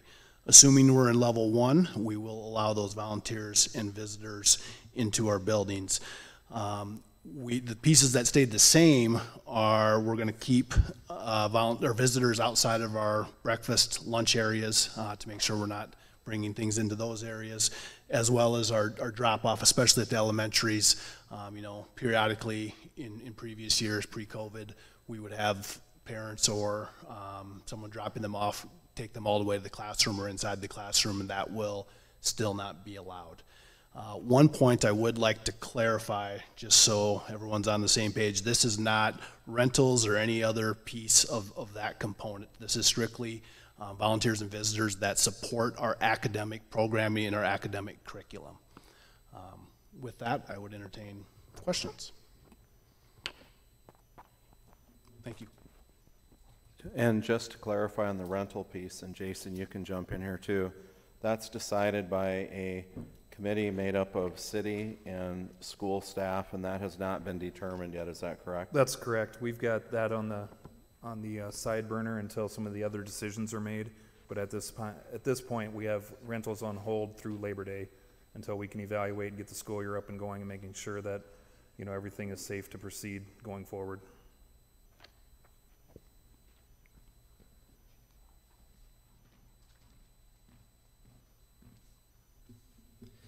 Next up is item 3, special education, and I can't reiterate the fact that our goal is to be in person. We feel that in-person learning for whether you're special ed or regular ed is the best way to learn, and we want to continue that throughout this school year also like we did last year. As you know, special ed service plans are highly individualized to the unique needs of the students, and we know that if parents have concerns, I recommend that they get a hold of either the school principal or myself, because accommodation plans may need to be created with the special ed teams. So get a hold of your principal, get a hold of myself if you have any concerns in special education. Any questions from the board?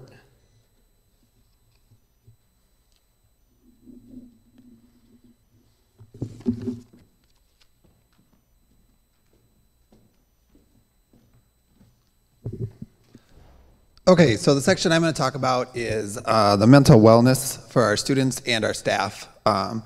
One thing we do have going into this year is we added another counselor at the middle school. So we have that resource in the building instead of just one in there, that we have the 2 counselors. We have a crisis response and suicide prevention plan in place where staff are trained and aware of what to look for. Counseling services, we have them focusing on social and emotional and mental health in the classroom through a variety of different activities, not only during their counseling sessions, but also to the classroom teachers where they're doing things in the classroom.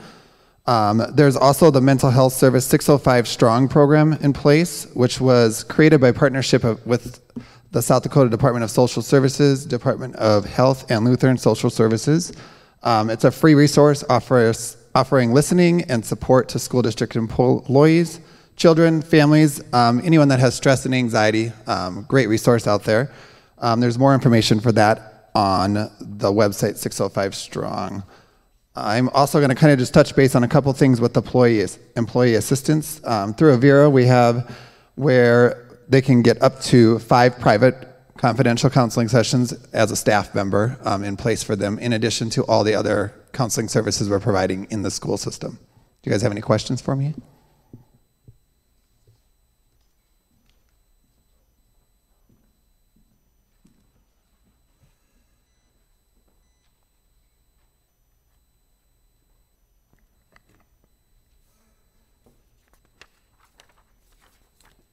Okay, that takes us back to food and nutrition under the operations section of our plan.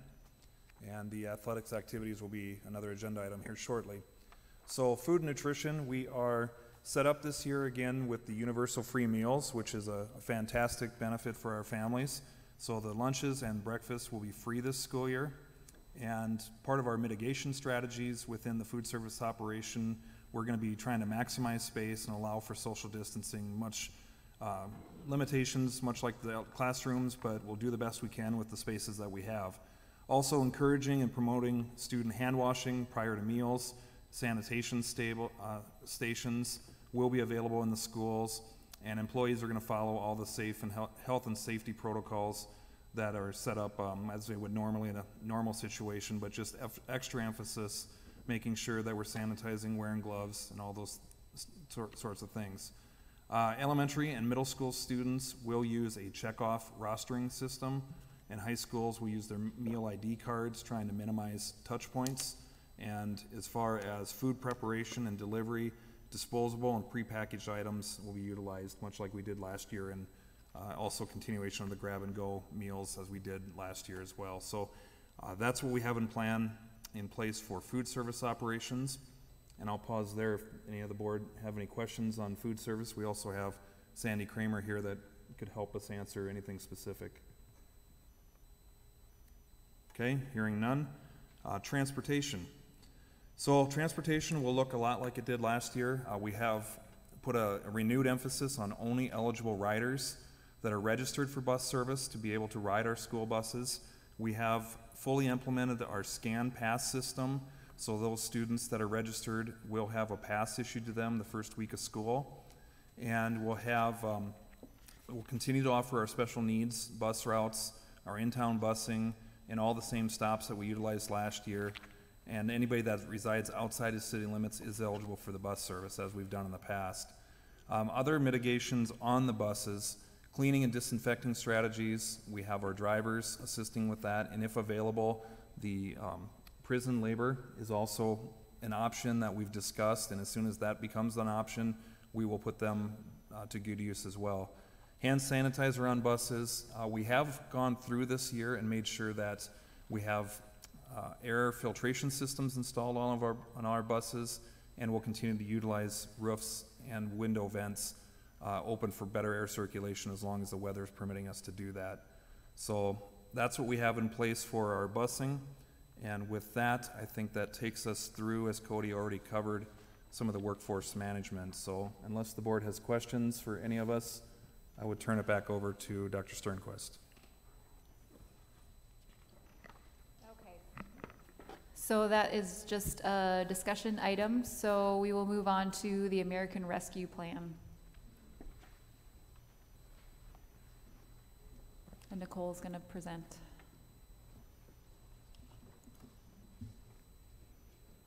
All right, the American Rescue Plan, which you might often hear it referred to as the ARP as an acronym, was created to respond to COVID-19 and include our ESSER, which stands for Elementary and Secondary School Emergency Relief, and that fund.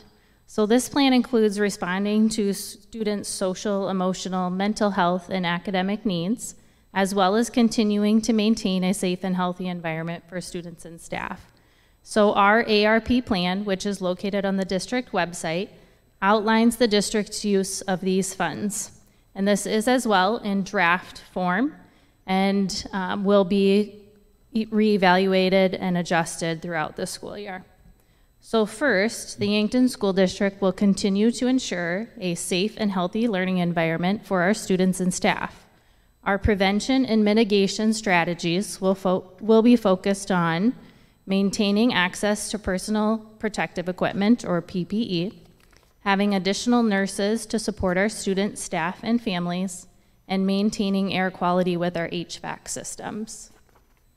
Any questions on the use of funds in the American Rescue Plan in regards to safe and healthy schools? So the next section's a little bit longer. The next section is about the Yankton School District will continue to meet the academic needs of our students through a variety of data collection tools, parent and staff surveys, and the work completed when we did our strategic plan Forward 2024. Our focus will be on implementing evidence-based interventions that respond to students' social, emotional, and academic needs.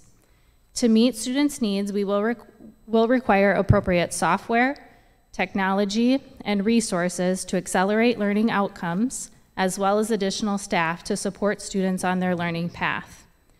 To meet staff needs, we'll require ongoing professional development, software, technology, and resources in order to support students' social, emotional, and academic needs. Some of the items outlined in our ARP include, at the elementary, a focus on math and reading intervention during the school day. This would include additional intervention teachers, specifically in the area of math, a reading and a math coach, additional paras to support instruction, as well as curriculum resources. At the middle school, our American Rescue Plan outlines Jumpstart Back to School, which was implemented already this year at the middle school in the summer, and it has a strong reading, math, and additional skills support. During the presentations of the Return to School Plan, Cody, Mr. Lucas, he outlined that we added an additional middle school counselor as well. And lastly, at the middle school, adding additional paras for student support. At the high school, focusing our funds on freshman focus, which Mr. Doracek talked about, as well as credit recovery. Again, having additional para support for students. And lastly, looking into avenues that we can support our students as they prepare for ACTs. Any questions about the individual levels described for the use of our funds in the American Rescue Plan? This may or may not be germane, but do we know, will state testing be introduced this year? We completed state testing last year. It was required that we complete state testing. We were just not upheld to having 95% of our students take the test, although the Yankton School District did exceed that amount. Was there any way to quantify any kind of learning loss we had or gained from the previous year with well, we weren't in school for part of that, just last year with the masking while we were actually in school? Sure. So as an administrative team, as well as our staff, we do, on an ongoing basis, review our data, and we have recognized some learning loss in our students, which is what drives some of our focuses for our funds on our American Rescue Plan. But also there's many other factors that affect that data than just the ones that we experienced last school year. And then lastly, some other use of our funds that are outlined in our American Rescue Plan that would affect more levels as well and aren't specific to any grade level. So additional uses of our funds would be to hire an additional English as a second language teacher to support our growing number of ELL students, hiring a curriculum director full-time, as well as hiring the technology integrationist full-time, which supports students and teachers at all levels. Continuing our software that we implemented, which would be, and these are at varying levels, iExcel, BrainPop, Edpuzzle, Kami, Screencastify, and Seesaw, just to name a few. And then lastly, to continue to support our teachers with additional professional development, responsive classroom, which focuses on social emotional support, literacy training, and as well as Google Level 1 certification. I went through the plan in kind of a brief form. There are additional items listed on there with explanations that describe the research behind them, as well as the data for why that was selected, currently selected as a use of our funds. Any questions? Nicole? The only thing that I'd ask that you add is regarding the Safe School Plan that we talked about a little bit ago and our American Rescue Plan, just remind the board what needs to be done yet, because neither were an action item tonight. Sure. So both plans have been open for public review since the board agenda was posted on Friday. And we will leave them open for public input, which, like Mr. Duradchek said, if you have any questions about either plan, please contact your building principal and they will be happy to support you. And then we will need to take an action item. We will need to take action on both of these plans and have them formally adopted.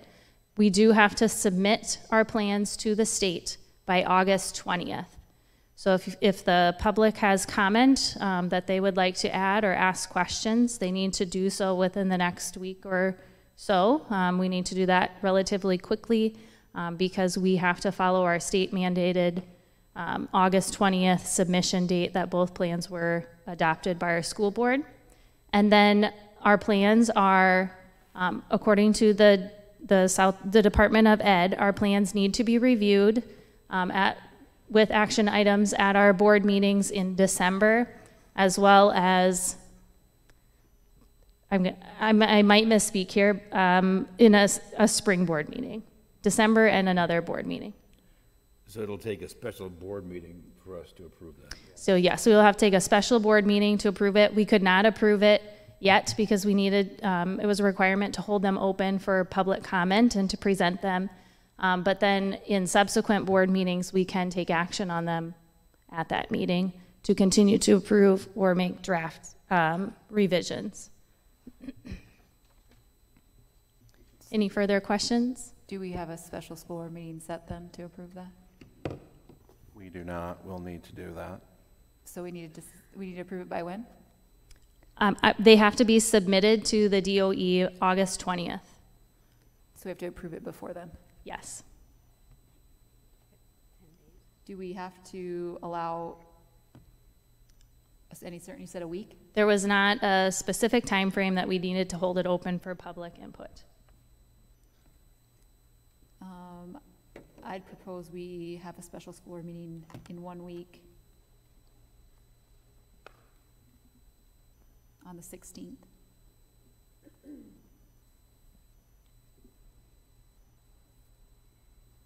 I'll be out of town, but I can go through Zoom or phone. That is actually the fall sports kickoff, so the school will be very busy and a lot of us will be involved. Could we do it at noon? Noon? How about noon on the 16th?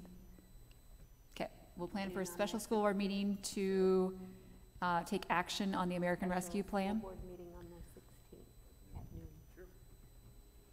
noon. The American Rescue Plan and the Yankton school district, or the return to school plan. Any other questions? Thank you. Okay, next action item. Consider approving the Yankton School District Spectator Plan. Mr. Moores.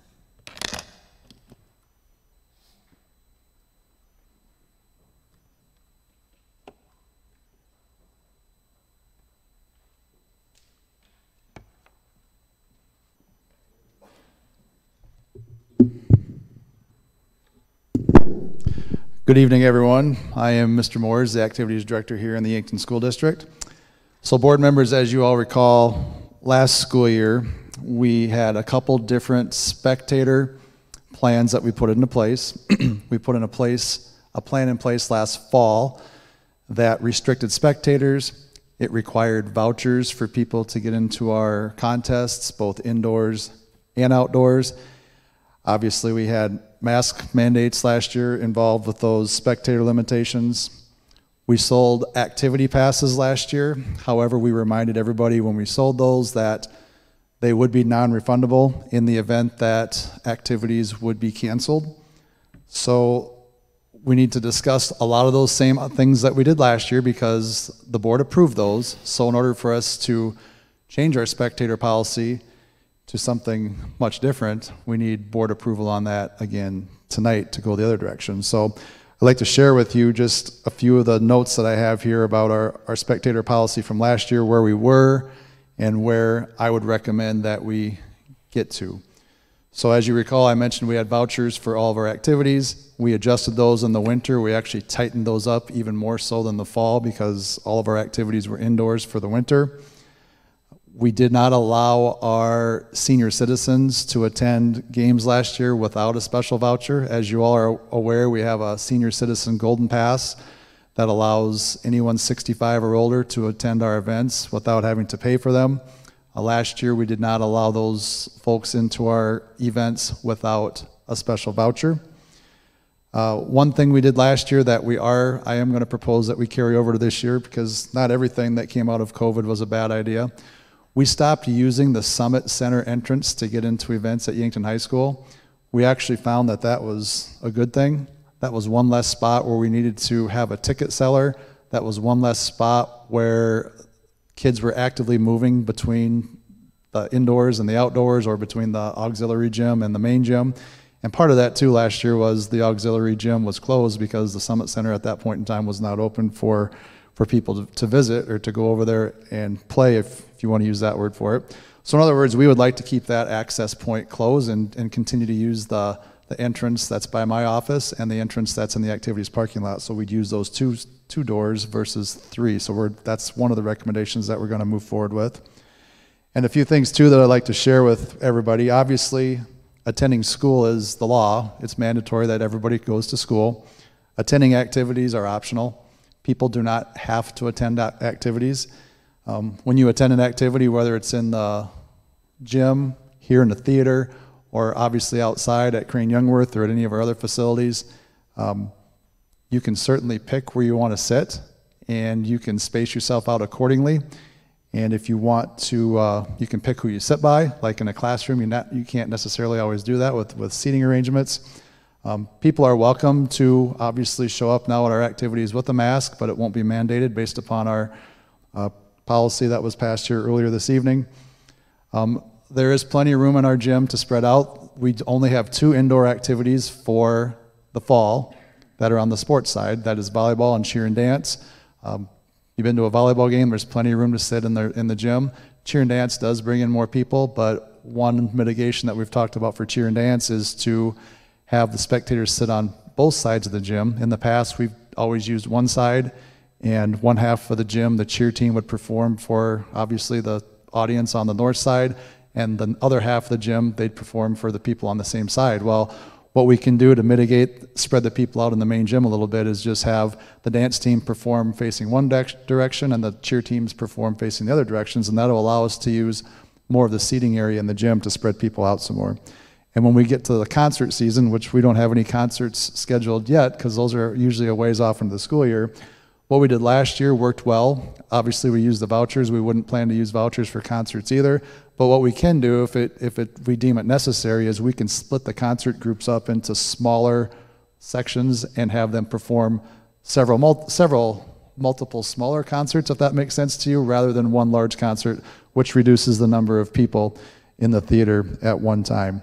And obviously, we'll also continue to take care of our mitigation with doing the stuff we typically did before, where we'd have hand sanitizer available for coaches, table workers, players. Obviously, our custodial staff, as Mr. D alluded to, is going to be continuing to do the best that they can to make sure that our facilities are clean and sanitized. We'll obviously make sure that our kids continue to utilize individual water bottles and not drink out of community waters. And I would let you know, too, that the South Dakota High School Activities Association has a board meeting planned for Thursday of this week on the 12th. And last year they had a lot of rule modifications and recommendations that they gave us that they wanted us to try to implement in each of our communities. And this year they will not have any rule modifications. They will not have any recommendations. They're leaving that up to all of us this year locally, based upon what's happening in our own school districts, to be able to make those decisions.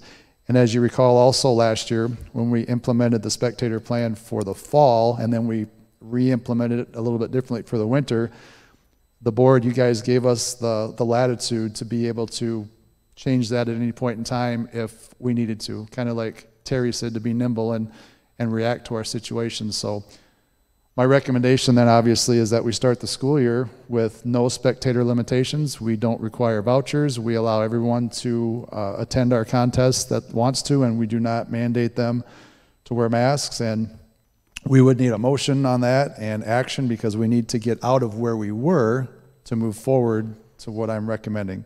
Questions on anything where we were and where I foresee us potentially going.